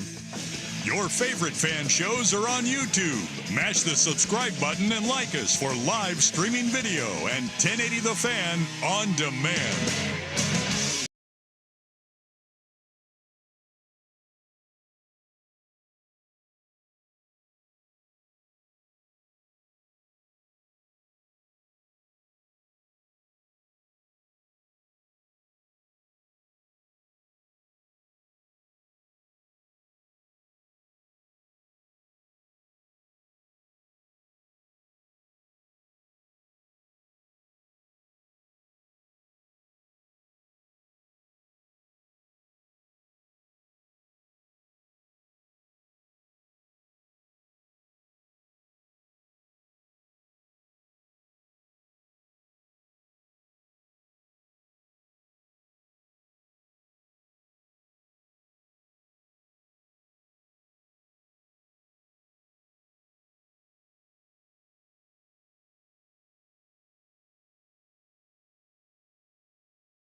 And 1080 The Fan. Oh, really? That sucks. All right, you heathens. Worst day on the web. You're making me come in blind. What am I falling face first into? All right. So, go ahead. Set it up, Will. So, Rust and I, before the show, were scrolling through Twitter, and we came across this video. Without giving too much of it away, this is a LARPer who, him and his guild came across a crime scene. We were in the middle of our tournament when my friend John said he found a body in the bushes over there. I ran over there because I'm a healing monk to try and help, but obviously my magic wasn't strong enough because the dude's body was missing a head. So my friend decided to try and use a necromancer spell, which didn't work, which I knew it wouldn't. And apparently we contaminated the crime scene because that spell uses a lot of glitter. I just DM'd it to you so you can at least get your Oh, eyes I on this saw dude. this clip, and I didn't click on it because I'm like, this looks like, what's that movie? It's Role Models? Yeah, it's Role Models. I was like, did somebody try to remake, was there legitimately a decapitated body? yes. So, And so yeah, that's from the local news story. No. What? Oh no. Is it fake? Do we get BS'd? Do we get sacked? It's a Canadian comedian. Oh, damn it. No. At least that's according to eBum's World. I've been looking, trying to find According the to what? story. eBums. EBAUMS. Yeah, E-Bombs World. God, you're 5. What? I didn't know what that was. You've never heard of either. E-Bombs World? Is like one of the earliest like big traffic websites. Gotcha. Like, Dang it. like the first version of the Chive. Okay. Think that kind of. Gotcha. What's the chive? You're actually serious though, aren't you? Yeah, no, I'm 100% God. serious. That's where I get Is most this- of my shirts. Is this Yeah. like Funny or Die? Sure. Yeah. Yeah. Have you heard of Ask Jeeves? I've heard of Ask Andy. Boy. I'm so sad. I was so excited to show you this and be like, look at what happened. It's a great video, and then It's great because even right down to his lisp. it looks perfect. It looks so real. And he's out there in the chainmail. Yeah. Oh, I'm so sad now that it's not real. It's This still was- funny. At least it wasn't just us that they got. It looked like a local news thing, or is that the whole video? Just a bit. The Yeah, whole video's been. the whole Damn it. video. Yeah, I'm Which, so well sad. done. Still Go- funny. goes It to got show me. you- It got me. Look, it goes Dude, to I show was you how easy it crying is to laughing. slap a lower third on something. Yeah, right. Yeah, Yeah, no It's kidding. sad. It got me. That's so funny. But also, couldn't you perfectly see that guy, Graham or whatever his name is, You know what? LARPing and actually believing? GTA 6 isn't out for apparently another decade because it's going to take that long to put out.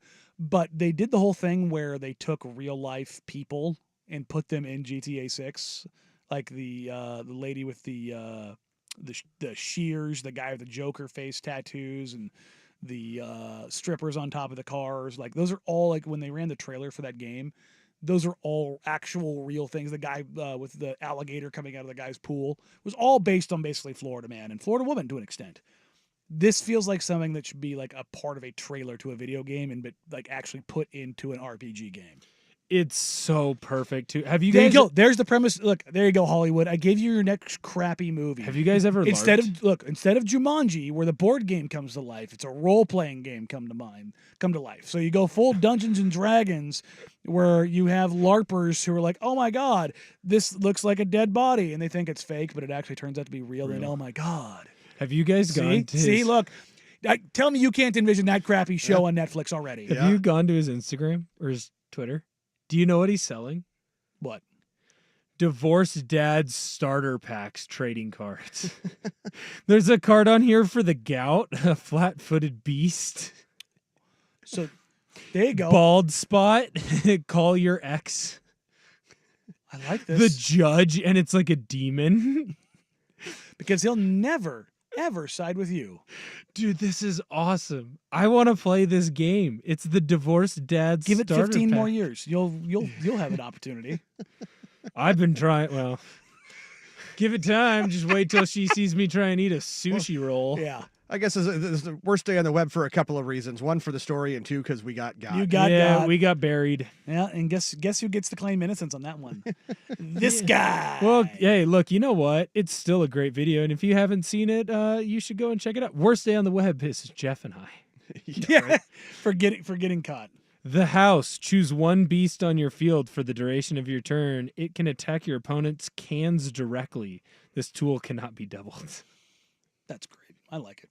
All right, coming up next, the reason why I ran into the studio 5 minutes before we got on air was because the Portland Trailblazers are having their first draft workouts. They brought their first group in, what to kind of discern from this group, and how this is kind of important going forward as we are now 5 weeks away from the NBA draft. Danny and Dusty, 1080 the Fan.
Portland Trailblazers opened public draft workouts today with a group of guys I think you're going to see mostly in the second round, maybe very late first.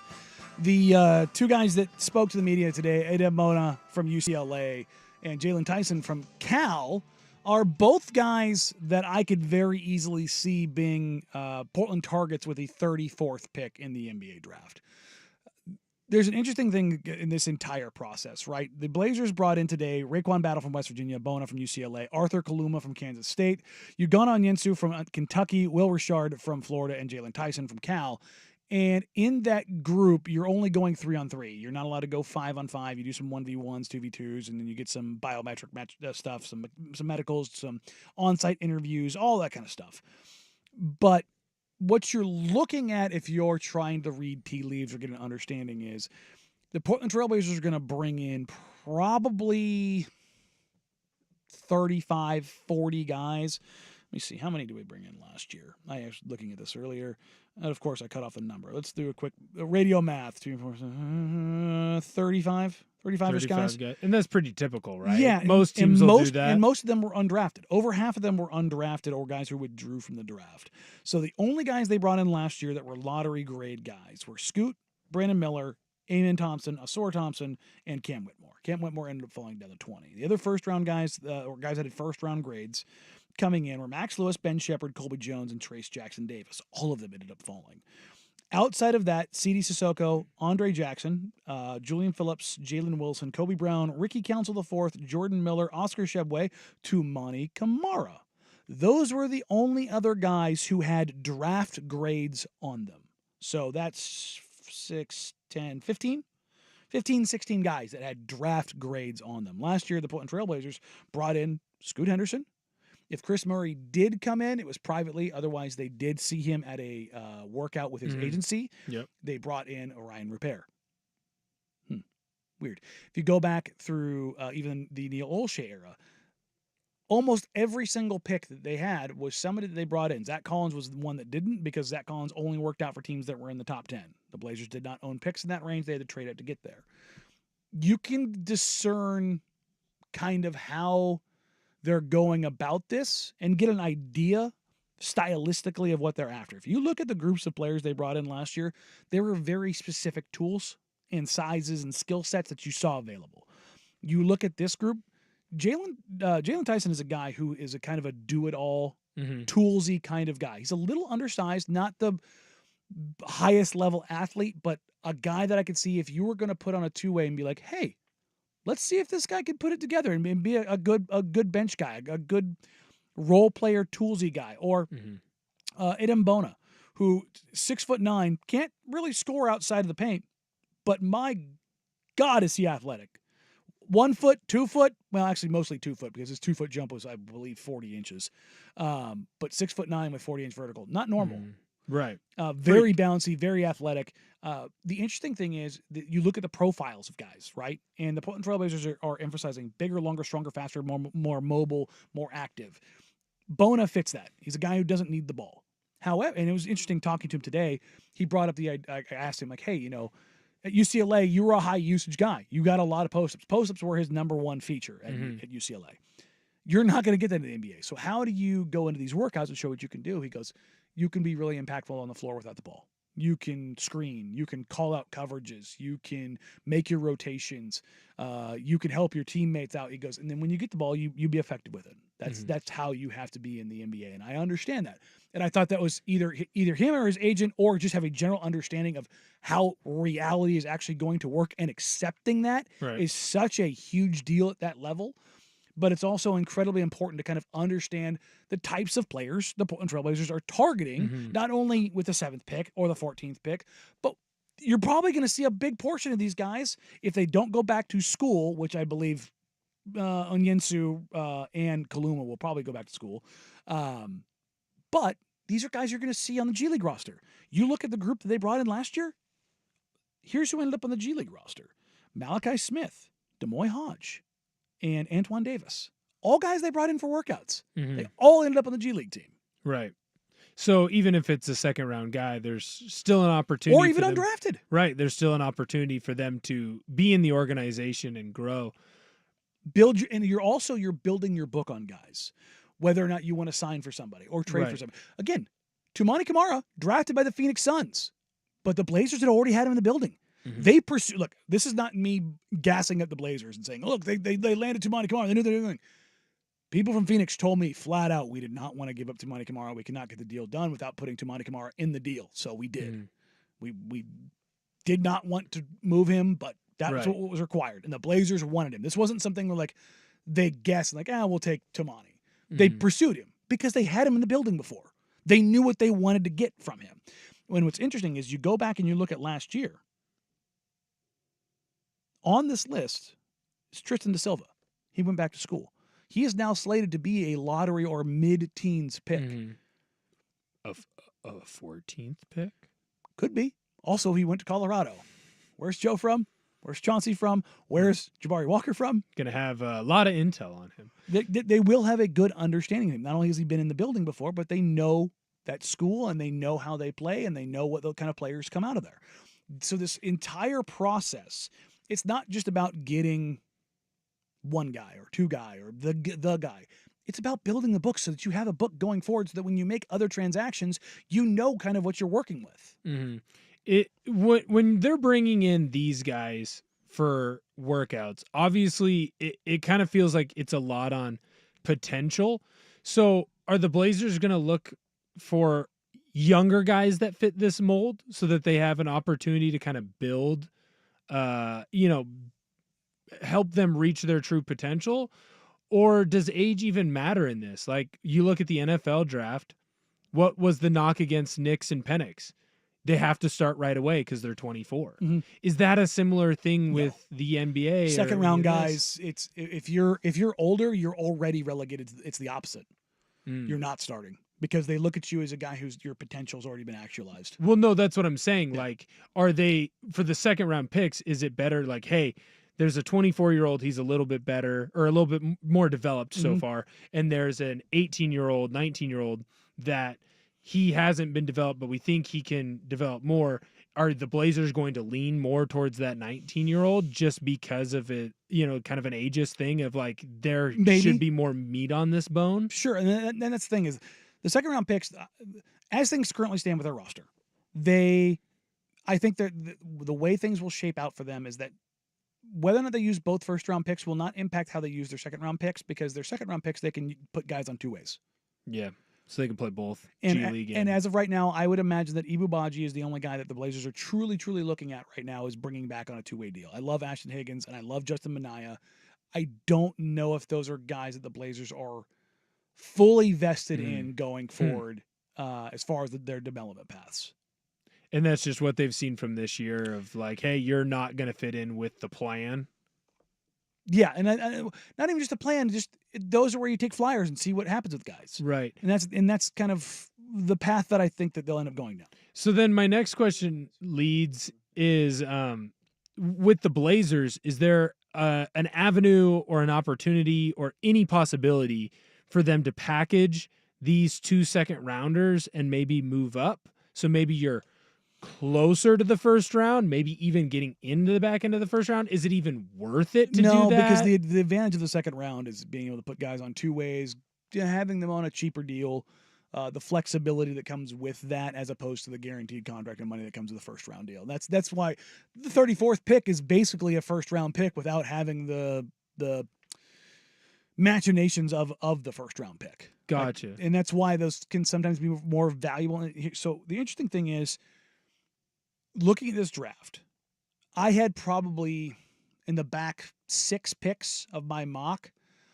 I had probably 15, 16 guys where I was like, I could see this guy. I could see this guy. Like I could see Jalen Tyson going in the first round. Adem Bona, I could see going in the first round, but I think it's a bit of a stretch just because I think bigs, even with that skill set, I think you look at and you go, guy with ball in his hand is still more important. Yeah. Tyon Grant Foster from Grand Valley is another guy that I think could be a Grand Canyon is another guy that could pop in, and KJ Simpson, also from Colorado, is another guy I think he could be a first-round guy. And so there's this group of probably 15, 16 guys, and I've asked around different scouts, different executives, and folks around the league of, I've sent my mock to of like, hey, what do you think of this? And I've gotten, that's a really good mock, or I don't know if that guy's going to be a first-round guy, and one guy was like, I don't know if that guy's draftable. Really? Like, that's how different. Is it just because this draft is that weak? It's not that it's that weak. It's that there's no consensus. Does that make it a weaker draft because there's no consensus? Because at I the hear very that, top, yes, but not in the back. And like, see, and that's because the I thing is hear there's- that all the time. It's like it's weak, but there's no consensus. So then, is it just because there's no consensus that there's makes no it weak? consensus stars, and that's the thing is like second round guys. There's been plenty of guys thought they were going to get drafted. Jabari Walker, thought he was going to get picked in the late. He told me he had a late first round grade. He went 58th, right? Or excuse me, 57th. Like that's tough pill to swallow. So the Portland Trailblazers are going to have of these workouts probably Tuesdays and Thursdays for the next couple of weeks. And then from there on out, I'll get to as many as I can. Hopefully they're earlier in the morning like this so I can actually go to them as opposed to the noon ones. Who impressed the most? I'll do my intel on those because we don't get to watch those. We only get them from the media sessions, and then I have to kind of decipher through, read some tea leaves. Well, I have to ask questions and talk to agents and other assistant coaches and executives about certain things. And like I'll tell you this one: last year, Brandon Miller's workout here was world class. Yeah, like literally everybody in the building went. He didn't miss a shot. Wow. Like it was that. Donovan Mitchell had a workout like that with the Utah Jazz. Damian Lillard's rookie workout with the Trailblazers. Actually, every one of Damian Lillard's workouts with every team he did was like, oh my God. Yeah. So you have those every now and then. But typically you get those from like the lottery guys. You'll get some good reports on guys. Like you'll definitely hear like Andre Jackson, who went to the Bucks last year. I think is a guy who had a good workout here in Portland last year. They liked him. Yeah, and I think anytime, more often than not when you get guys in the building, you like them. Like you have an idea of like you probably like this guy in some fashion or other. How much you like them is that's where the tea leaf reading kind of comes into play. So. All right, Jeremiah Coughlin is in the building. We will reset in hour number 2 as he joins us to talk about his debut album and the Portland Pickle season coming up on hour number 3. Danny and Dusty, Danny the Fan.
Hour number 3 here on Danny and Dusty. We are Dusty-less because we packed them up and shipped them to another country.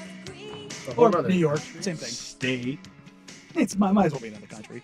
Whether you're listening on 1080 AM, The Fan, watching along on youtube.com/1080 AM, twitch.tv/1080 AM, The Fan, we appreciate you. We love you. And if you are watching right now, you would see lovable, affable Jeremiah Conklin in studio, ladies and gentlemen. My favorite place to be. Well, of course you were here because Dusty is out of town. Yeah. You scared him away for the third time. He's ducking me like he owes me money. Every time I'm like, hey, I'd like to come on the show, talk to you guys. Like, Dusty just sneaks out the back door. He quite literally left yesterday. See you guys. I can't be here. It's truly impressive. I thought we were friends, fan man. Like, what the heck? I was going to say, if you've never met him before, I wouldn't have been surprised if you came in and were like, Dusty, nice to meet you. Yeah. I'm always in whenever you're here. I know. For whatever reason. Will Ortner's the biggest Dusty Hera that's ever Dusty Hera. Well, he is my radio mentor. He's your mentor, and you look like you ate him. It means we both lied on my resume to get this job. He claimed he knew me better than he did, and I claimed that I knew him better than I did. What? Hey, lying, it gets you pretty far. Speaking of. Yeah. That's what I'm doing here. You're not lying. And I gave false advertising as we went to the break. I said it's your debut album because it sounds more official, it sounds better. It is your second. Sophomore slump. There you go. Yeah. Well, you don't have to go through that. You got off your freshman 15. Now you're on the sophomore slump. Oh, I would have been happy for 15. It could be your Godfather 2. We don't know. You had Godfather 1. It could be Godfather 2. Yeah. So, yeah, 2017, we put out, I don't know who we is because I did it all by myself. Hey-o. It's a collective we. Seamus McGravy. Yes. Yeah. And then, so the new album, it's out there. It's on Spotify and iTunes and all of that stuff. But then, we're doing an album release party because we're actually going to have physical, vinyl albums. Oh, pressed, huh? Yeah, I paid a company in Canada. Wow, Frenchie. A lot of U.S. dollars. So the exchange rate was actually good. It's pretty good right about now. It's about 25% Yeah. off. Yeah, they sent me the bill, and I was like, oh, man, this is bad. And then I was like, wait, this is CAD at the top. Yeah, you're like, ah. Did some Google, and I was like, oh, this is not the worst deal. No, Yeah. I went to Canada I was stationed in North Dakota in 06, 07. Mm-hmm. And the exchange rate was not good because the yeah. economy was crap. Mm-hmm. And I believe Canada's dollar at that point in time was actually worth more than ours. And it was like, well, this sucks because this is back in the poutine, buddy. Yeah, boy, was it. That Tim Hortons was not cheap. And also, I back then I chewed. Mm-hmm. And the insane thing is, tobacco back then up in Canada, because of all the taxes, was like $13 for a can. Yeah, they try to price people out. Yeah. But not only that, the cans are half the size. Mm-hmm. It's Those like jerks. It's a metric system. Yeah, it is. It's a metric system. That was awesome. In surround sound. It's that was great. But it was like an air hockey puck. Yeah. Like it was it was thin. Like maybe like a one big lipper in there. Like $13. Yeah. Well, they're doing that other places too. I was just in Minnesota, and things that are $4 here are $10. And yet you can get a bottle of HRD vodka for like $7 here. Yeah. What are they pricing people out of there? Tobacco, Zins. Yeah. It's the new revolution. Yeah, they're like $10, and I was like, $10, and they're like, yep, it's a citywide ordinance in Minneapolis. It feels un-American because Zins are. I mean, I'm sure they're. I was like, I got to be careful because, I'm sure they're not great for you, but they got to be better than a log, right? Yeah. Well, I'm sure the tobacco industry would love you right now. I think. I know. Anything. Don't. They're putting you in a poster like it's the 1920s. Zins are actually good for you, says Will Ortner. No, but it's the irony. Yeah. There's no nicotine going through my body, but I'm out here like, oh yeah, that sounds like a great idea. It's we were in California, and you can only get the regular, there's a normal flavor that doesn't taste like anything. Mm-hmm. Because they can't sell the flavored stuff. I chewed Skull Apple for years. It was like, can't do that. No, it was like an adult. Not in California. It was like an adult Jolly Rancher. And Yep. yeah, it was terrible. I see you were on the same path as me with the nicotine and caffeine Yeah, combination. we call this sober guy crossfaded. Yes, I know. I The love Zen that. and the rock star. I'm to the moon. I was like, isn't that just breakfast? Mm-hmm. Yeah. That is 2:00. Yeah, no, Lunch. that sounds about right. It's Yeah. convenient hours. White guy lunch. Mhm. I remember I had a drive home from West Texas where I drove straight through. It was 30 hours. And I went through, I didn't smoke at the time, but I went through 2 packs of cigarettes, 2 cans of chew, and like 6 rock stars. Back like the OG rock stars, because this is 2003, 2002. And Incredible. yeah, I had a dip in one side of the lip, a cigarette from the other, and I was drinking the energy drink right down Main Street. And that's how I got here. I was gonna say that sounds like an American hero. That's kind of how I go. But how much Zyn usage and caffeine usage are we talking about on the new special? Oh, not a ton. Not a Yeah, a ton? little bit of caffeine. We talk about cold brew. You cold brew guy? Not really. Not really? That's too much. Yeah. That's too much. No, what about the nitro brew? No, yeah. Red Bull gives you wings. Cold brew coffee makes you want to take your microwave apart. It's too much. I've never heard that one before. I'm not gonna lie. Yeah. That one caught me off guard. The first thing is, I just picture Will Ortner trying to take apart a microwave, and I was like, that's how the SWAT team gets I was called. gonna say, guess what? It's a lot of Will throwing it against a wall. I just figured you would still have it plugged in. I'll let you know when I get a microwave and then when I want to tear it apart. Right now, that's not in the Ortner household budget. All right. We've got a toaster oven. That's about as close as we We get. get you like a GoFundMe. There's a little air fryer. Yeah. Yeah. Get an air fryer. You can buy an air fryer. Well, no, the air Target for fryer's in the toaster oven. Oh. See, Yeah. hiding the bouginess. No, I didn't buy it. That's a VCR DVD combo. that's a In the that's a- TV. That's a Grandma Wilbur purchase there, and I'd like to say I love you. See, is it weird that when I think of the toaster oven, the first thing I think of here on 3, what's the first food you think of with toaster oven? 1, 2, 3. Pop-Tarts. Quiznos.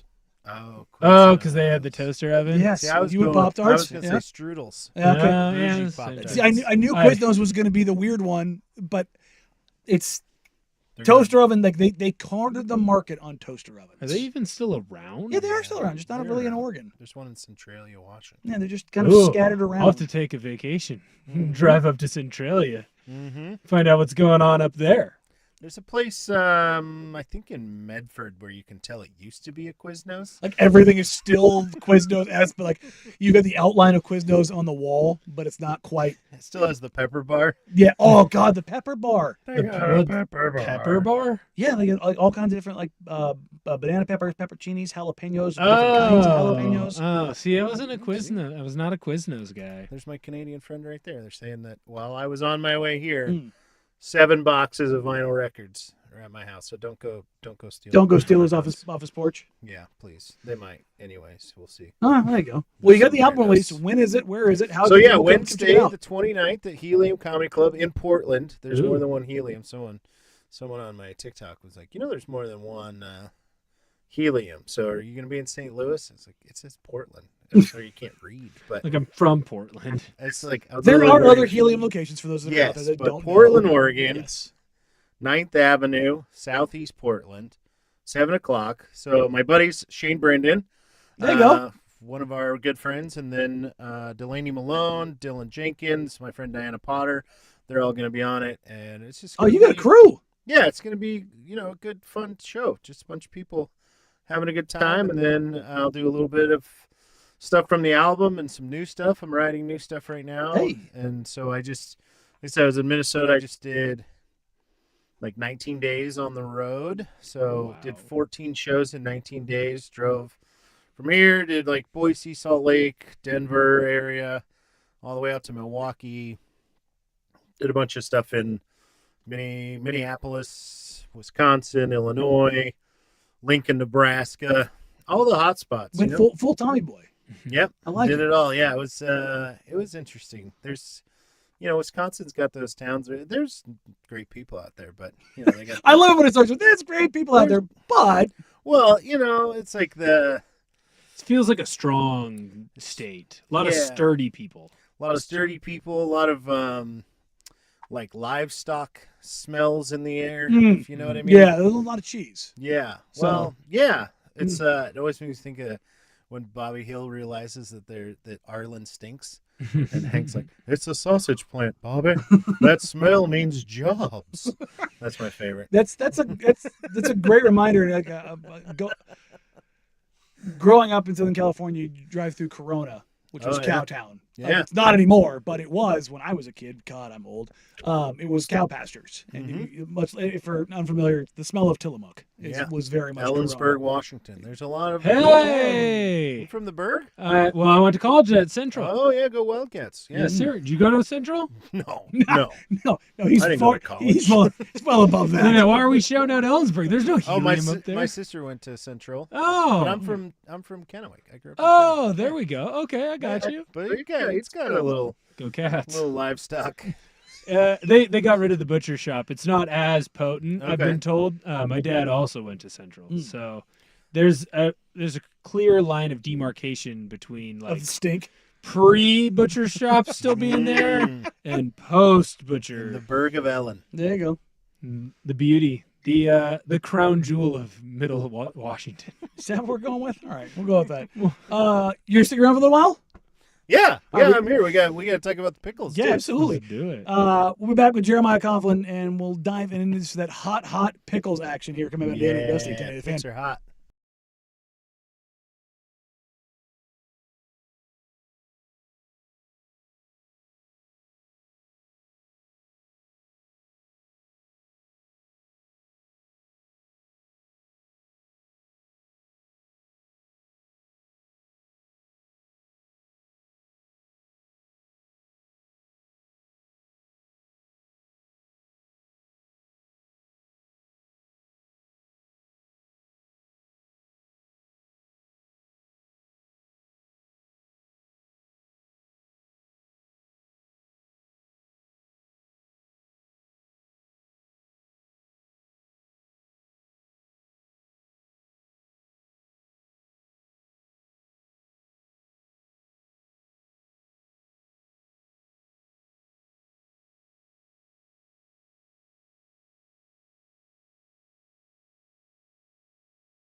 Here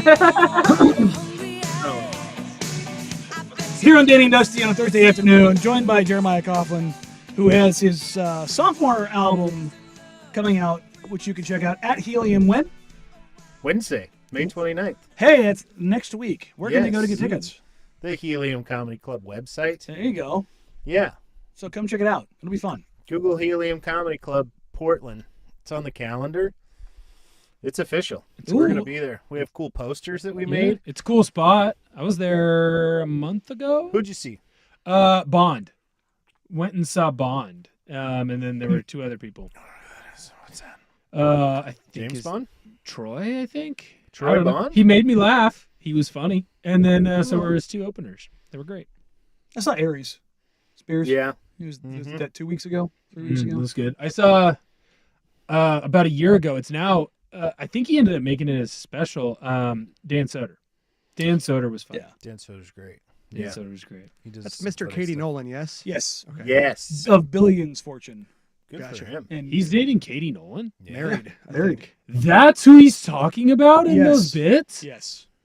I gotta go Did you rewatch You're those. mind blown. Yeah, no, I did not expect that. I did not know he's married to Katie Nolan. There you go. Good for Katie Nolan. Something else you may not know Good is for him. Jeremiah Coughlin does work with the Portland Pickles, and their season's about to get underway. We're in it. Oh, you guys are in it now, huh? No. No, Next I mean, like Tuesday. I The was saying, 28th. it's like, Tuesday? like next week. Yeah. Preseason. Preseason runs from Tuesday to Thursday. That's Wow, that's a short preseason. Same preseason as NFL. Mm-hmm. Yeah, we get it done. Two Get it games and quick. done.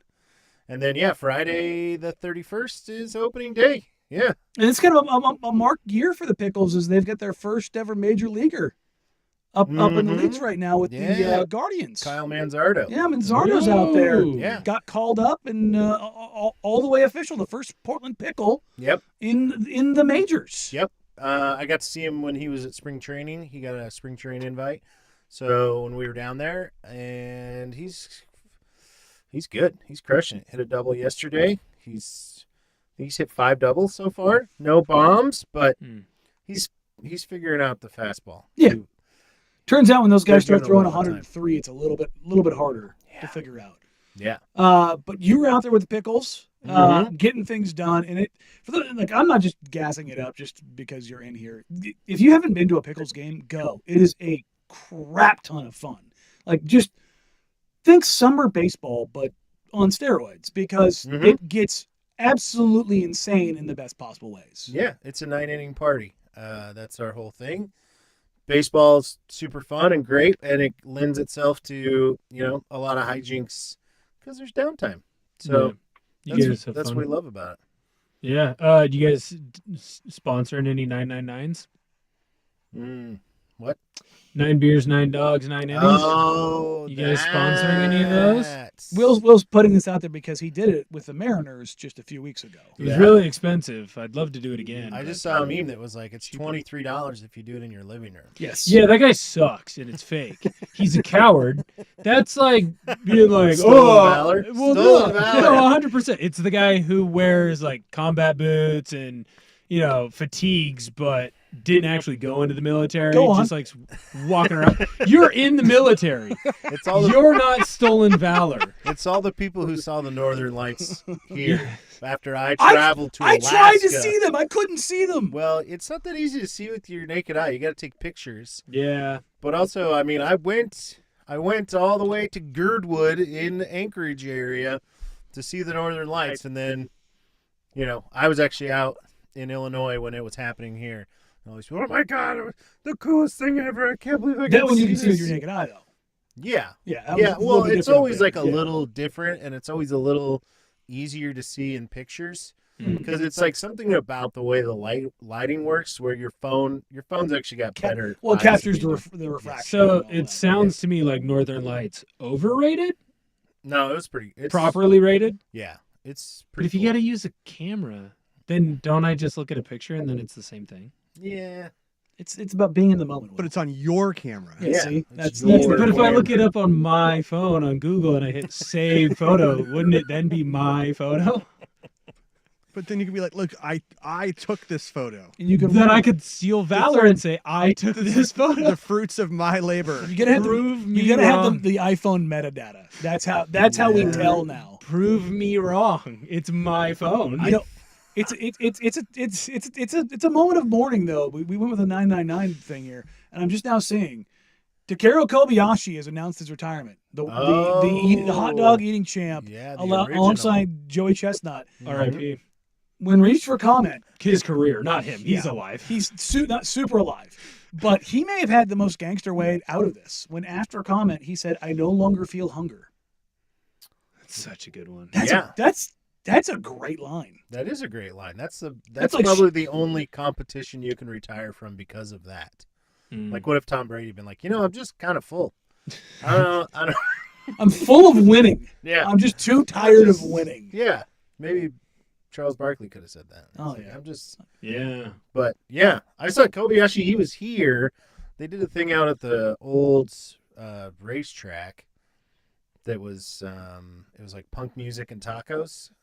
He was housing Synonymous. tacos. And they had him eat like 80 tacos in like a minute, and it was the grossest thing I've ever seen in my life. It was really disgusting. But you couldn't look away, could you? Oh yeah, you watched it. I mean, also Just just like a train wreck. it was the presence of greatness. Yeah. I think I tagged him in a story and he reposted it. And Oh, I was really? like, this is 6 degrees right here, Kobayashi. Yeah, This is that's 1 degree. yeah. I mean, I like- just watched The Usual Suspects too. I was just thinking about Kobayashi. 'Cause that's the guy's Is name. Kobayashi? No, but remember that's in. I don't want to spoil the I'm movie. Spoiler alert! Say, Kobayashi. 100% chance hasn't seen it. In a 30-year-old movie. Yeah, no, guys, I'm sorry. I watched Dune 1 last Kobayashi night. We're is- going to watch Dune 2 tonight after the NBA game. We're working on the Dunes right now. We could go through a list of Postaway, pretty his much every character will's is- you and I grew up with. He has not seen it. Got no frame of reference. None. No, I've seen The Town. The Seas play tonight. Yeah. I just watched Heat. Ooh, Heat's good. Heat's I've good. seen Heat. Give me all you got. You've seen it? you got. Yeah, that's Pacino and De Niro. Wow, I would have bet And money. Val Kilmer. I would have bet money that you Danny hadn't seen that. Trejo. No. I feel like Danny Trejo got the shaft in that movie. They're like, "What are we gonna do?" And he's just kind of standing off to the side, and they're like, "You're in, right?" And he's like, "Yeah, all right." Yeah, all right. It's like, I had to get it on, man. So, with that said, yeah, Logan, we're going a lot of different directions. we're gonna take another break. We'll That's come more back. Rockstar. It's and a we'll, squirrel. We'll talk about what you got going on with the pickles this year and dive into that hot pickle talk. But first, here's the Big Kahuna with the Sports Center update. I hear they got some tasty burgers. Now, from the Fan Sports Desk, a Sports Center update on 1080 The Fan. This update brought to you by Crunch Fitness. Memberships as low as $9.99 per month. Find your Crunch time in Portland, Vancouver, and online at crunch.com. First on The Fan, the Pacers with a chance to totally redeem themselves after booting away Game 1 against the Celtics in Boston. Kristaps Porzingis out with a calf injury, but reportedly could return for Game 4 in Indianapolis on Monday. Celtics are 8.5-point favorites. It's a 5 o'clock tip on ESPN. A mere 8 days after being eliminated in the Eastern Conference semifinals, the Cavaliers have fired head coach J.B. Bickerstaff. After taking over as interim coach in 2020, Bickerstaff amassed a record of 170 and 159 in 5 seasons in Cleveland. The first round of the Charles Schwab Challenge from Colonial in Fort Worth is underway. And in the clubhouse, after rounds of 4 under 66, you've got S.H. Kim, Martin Laird, Davis Riley, Brian Harmon, and Tony Finau. Charlie Hoffman also at 4 under par. He is through 11 holes on the day. And the Yankees salvage a split with the Mariners this morning with a 5-0 win. Giancarlo Stanton and Aaron Judge, each with solo home runs. Luis Gil wins his 5th straight start, going 6 1/3, giving up just a hit with 2 walks and 8 strikeouts. More sports scores and stories in 30 minutes. I'm Jeff Russ with the Fan Sports Desk. Listen live or on demand on the Odyssey app, the Fan's desktop player, or tell your smart speaker to play 1080 The Fan. The Fan Merch Locker is now open with shirts from the fan shows and hosts you love. Get yours now at 1080thefan.com.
2:30 on a Thursday here on Danny and Dusty. Dusty here out of the office for the week. Thank God. Will Ortner sitting in. Jeremiah Coughlin also in the building. I'm Like here. that.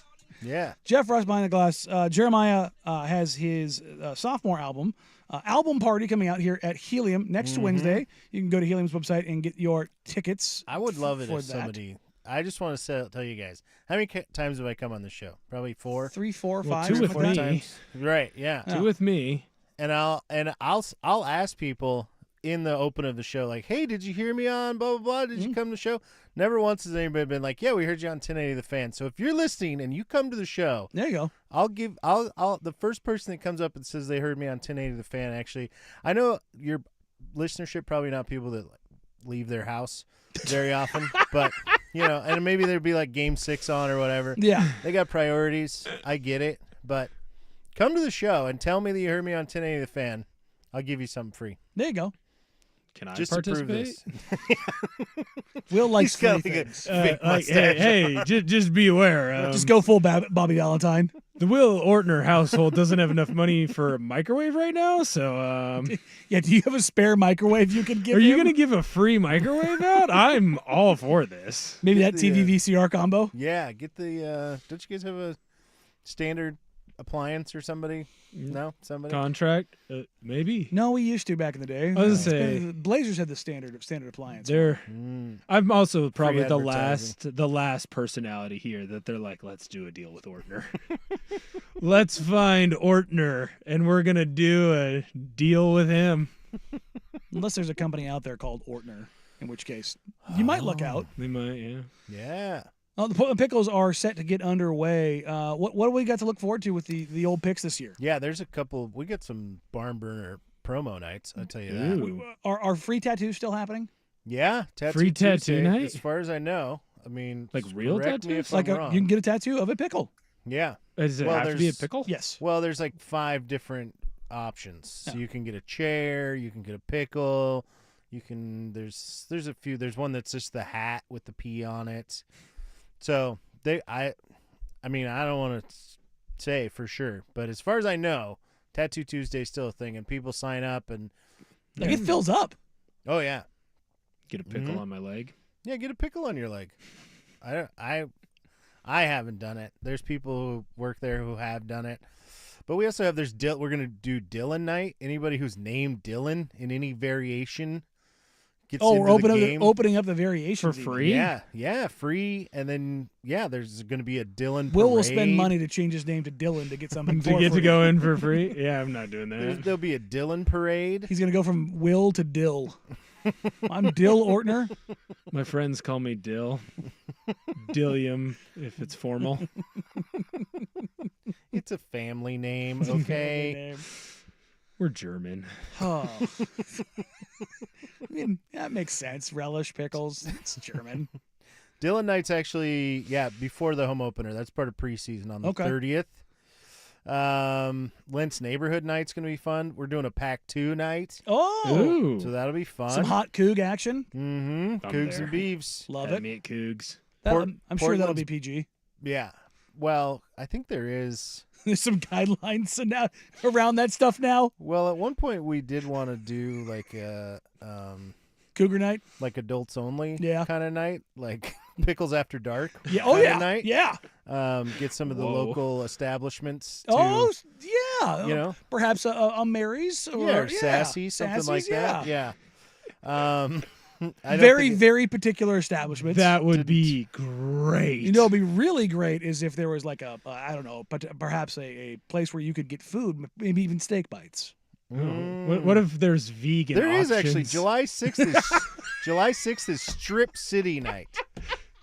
Yes. Is it strip City. steaks? What does that mean? Strip, I guess you're strip gonna have loin? to show up and find out. Yeah. I'm buying my tickets now. July 6th is Strip City night. That'll be a hot night, I'm sure, because it'll be It's a after the 4th of Saturday. Well, it'll be after the 4th of July, so you know it won't rain.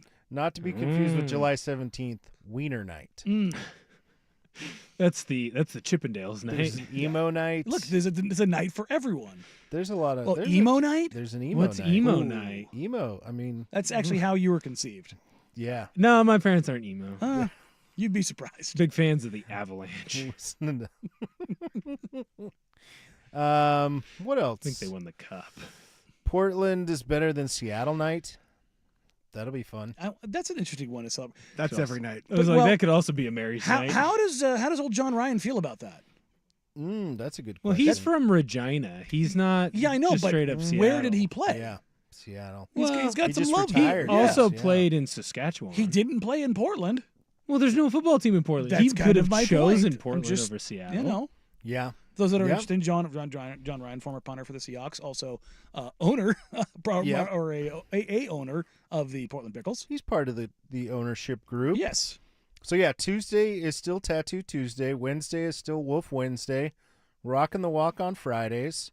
Little Leaguer Sundays. So those will be every week. I'm sure there'll be a Blazers night again. Yep. So every Very Tuesday popular. you can get a tattoo. August 2nd. August 2nd. Oh, okay. No. That's Blazers Blazers night. Every Tuesday, if I'm like, I want my first tattoo to you- be a giant P on my Well, they're not quad. big. They're small. But Oh, yeah. they're small. Do they do lip tattoos? Can I get the pickle inside tattooed on my lip? I would pay money to see that happen. Can that be my first tattoo? We need to look into this. Would you really do it? Probably not. I'm terrified of needles. I might do the pickle tattoo though. It'd be funny. It'd be a funny bit. It would. And again, small, tasteful. Yeah, if they were like, "Hey, we'll sponsor your free. next 999 challenge and You know what? get a free tat." Here you go. Dilly Parton night. I'll do it. Oh, Dilly Parton. have him do a 999 challenge Will on Jolene be site. there? And then get the tattoo. Yeah, I'll do that. Okay. we might need to bring that one up. If they are willing to promote Will Ortner and Will sponsor Ortner that. will promote the pickles. That's right. Yeah. I Watch Will Ortner get a tat. Like based on how many. Somebody needs this relationship more than the other one. Yes, That's for sure. Yes. And it's Will Ortner. For each hot dog I complete is where determines whether I get to pick where the tattoo is or if you get to determine where the tattoo is. Oh, there you go. Like Yeah. if I don't complete it, you guys get to pick it. If I complete it, I get to pick it. Yeah. Vancouver Fort text line says it's not true. Somebody who listens to the station says I went to your first show and we joked about how Danny said he would be there and then he was a no-show. Oh, yeah. And I was a no-show because I was sick. I wasn't even on air. That's true. That is true. Good call out. See, I was gonna go. That was when we were doing the pizza show. Yeah. That was at Mississippi, right? No. No. Old Town. Old Town. That's right. Old Town Pizza. That's right. I See, stand corrected. they do listen. Yeah. Yeah. We'll come out Wednesday and I'll give you something. give you free something else. The anyways. P1s come out. Speaking of the P1s, a question on the text line. What is the origin of holding up a chair during pickle games? You know, it's just was an organic moment that happened. They had these chairs in the bullpen that were just not very comfortable to sit on. So, and it's sort of become like they do a thing where the players will stack them up at the end of the games. And so the chairs that were in the bullpen, they were honestly like metal framed Torture like devices. wicker. They were awful. And it just I think it was the first season, maybe the second season, somebody just like grabbed like one of the players in the bullpen after a run was scored, just grabbed his chair and picked it up over his head, and then it caught on and people start doing it, and it's just a goofy thing that people do, and it's like very organic. It's just some bored kid in the bullpen did it, and now that's like kind of our thing. And now you get up on the deck and you have lots of adult beverages. Yeah, and you every raise a game someone chair. asks me why we're doing this. You don't ask questions, you just do Yeah, it. just raise the chairs. Yeah, look, it's not the worst cult-like thing you've ever done. Yeah, it's a fun one. You know what I mean? It's like, sure, when it gets a little bit hotter and you're a little bit drunker, it can be mildly dangerous. Yes, but be careful with the chairs. Don't stab with the chairs. They're not like WWE chairs, are they? No. No, they're like tall four-legged steel chairs. Oh yeah, those Ooh. chairs on the Yeah, party on the deck. party deck. yeah, Don't those- swing those. Yeah, Ooh. a Brooke Olsendam may or may not have almost impaled me with one last year. Did you deserve it? I mean, I always deserve it. Yeah, Blazer Night was fun last year. That was a good one. Yeah, I did the dizzy bat after the hip surgery. That was a Mhm. terrible idea. I took it easy on you. Yeah. There is August 3rd after Trailblazer Night will be Crop Dust Night. Oh God. So Jeff. What? Because I shared the story of me crop dusting at work once, starting a fight between a couple at their table. I do that to the students when they're not paying attention to me. When she got up and stormed out after he accused her of doing it. He accused her? Oh, yeah. Yeah, she got up and stormed out. And I came over, I'm like, can I get you anything else? It's a real smelted delta kind of situation. It was a good one. Don't ask a woman her age, her weight, or if she farted. And apparently you to eat sushi anywhere near them. Yeah, I don't care. I just wouldn't use a chopstick. He doesn't know how to use chopsticks. Yeah. Oh. It's like that's easy to it's learn. one of the widest things I do. Mm-hmm. I don't know if it's the widest thing I do, but Yeah, it's on the list. You can use chopsticks, yes? Yeah, of course. Of course. Yeah. Because you're What a do you mean, functioning What do you because he's mean, a of course? functioning adult. What do you mean, of course? Like, Yeah. it wasn't in... Look, the Ortners were not going out for sushi. I didn't adopt They the have sushi... chopsticks at Panda Express, dude. It's not... Panda Express wasn't a big thing at the Ortner household either. I adopted the sushi culture probably around college time. Like, it's not my fault. Like, I didn't know. You say culture like you show up wearing a kimono. like, Yeah, dude. but I eat it with a fork. Well, because I can't do it. I was properly shamed on my trip to Cancun, Mexico. Showing up with his own sheets of seaweed. Yeah. Brought my own wasabi. This is my at-home wasabi. Yeah, this is the real stuff, not just the green horseradish. Yeah, I still will. I don't think I'll ever see anything better at a hibachi restaurant than the Mexican dude who brought the tortillas.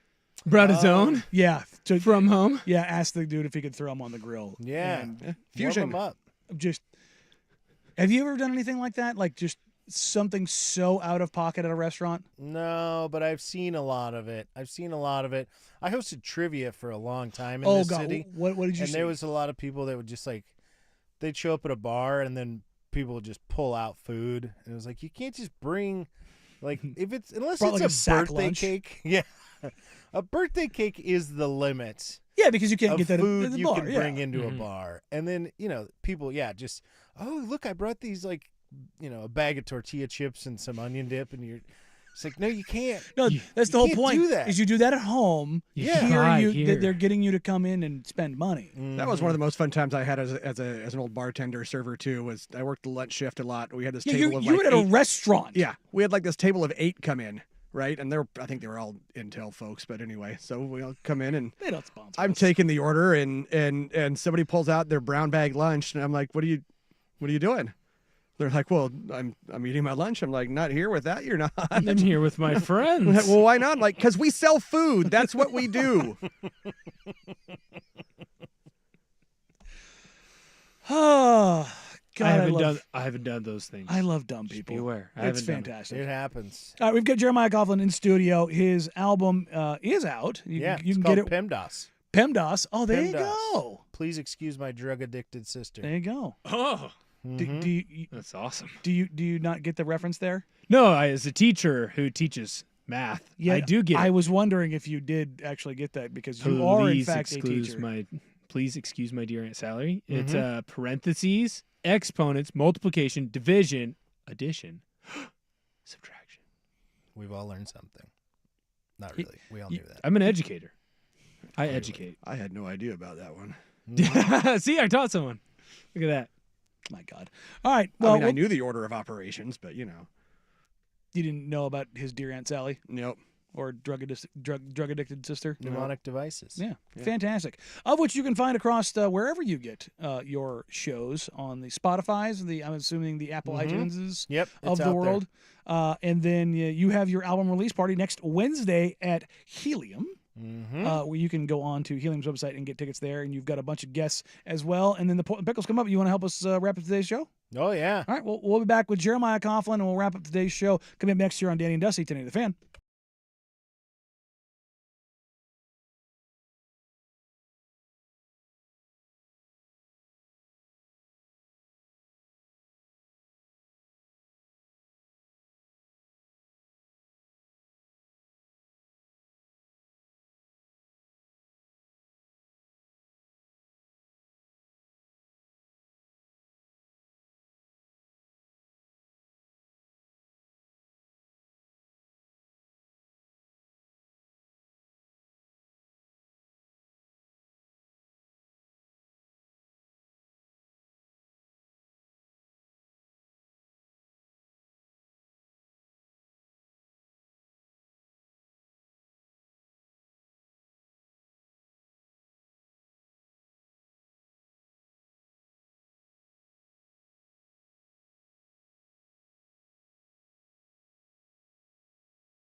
Wrapping up things here today with Jeremiah Coughlin in studio. You can catch him next Wednesday at Helium. Yeah. And then all season long with the Portland Pickles with our mutual friend and my old co-host Joe Simons out there. Joe Simons. We got a whole cast of folks out there. It's great times. Shout out Coach Mark Magnolino. There you go. You know, he's a real. He's real. He's a card carrying red ass. There you go. Which I mean, has to happen in baseball. Jeff, we have a little bit of quasi breaking news, and I wanted to get your quick reaction on this as we get out of here, Jeremiah. Yeah. The unfortunate incident that led to a traffic death ahead of the PGA Championship in Louisville last week. Louisville, to be precise.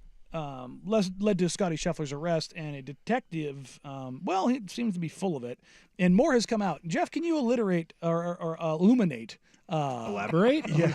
No, illuminate was what I was going to go for. Illiterate. But I went with illiterate. Danny because Meringue's I'm illiterate. I'm an illiterate. I'm an illiterate idiot at this point.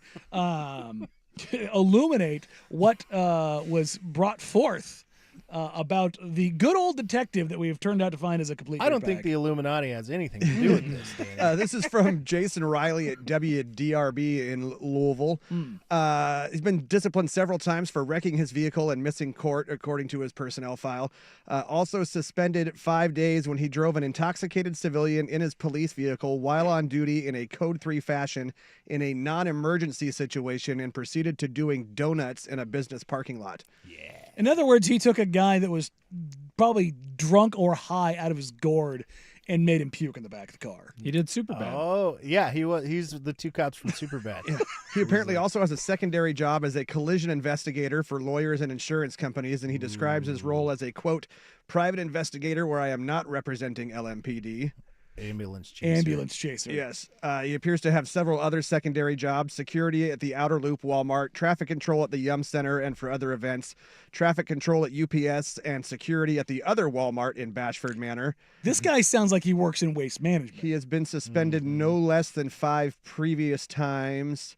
Let's see here. A couple written reprimands, some mandatory driver's training after it looks like at least 3 chargeable accidents.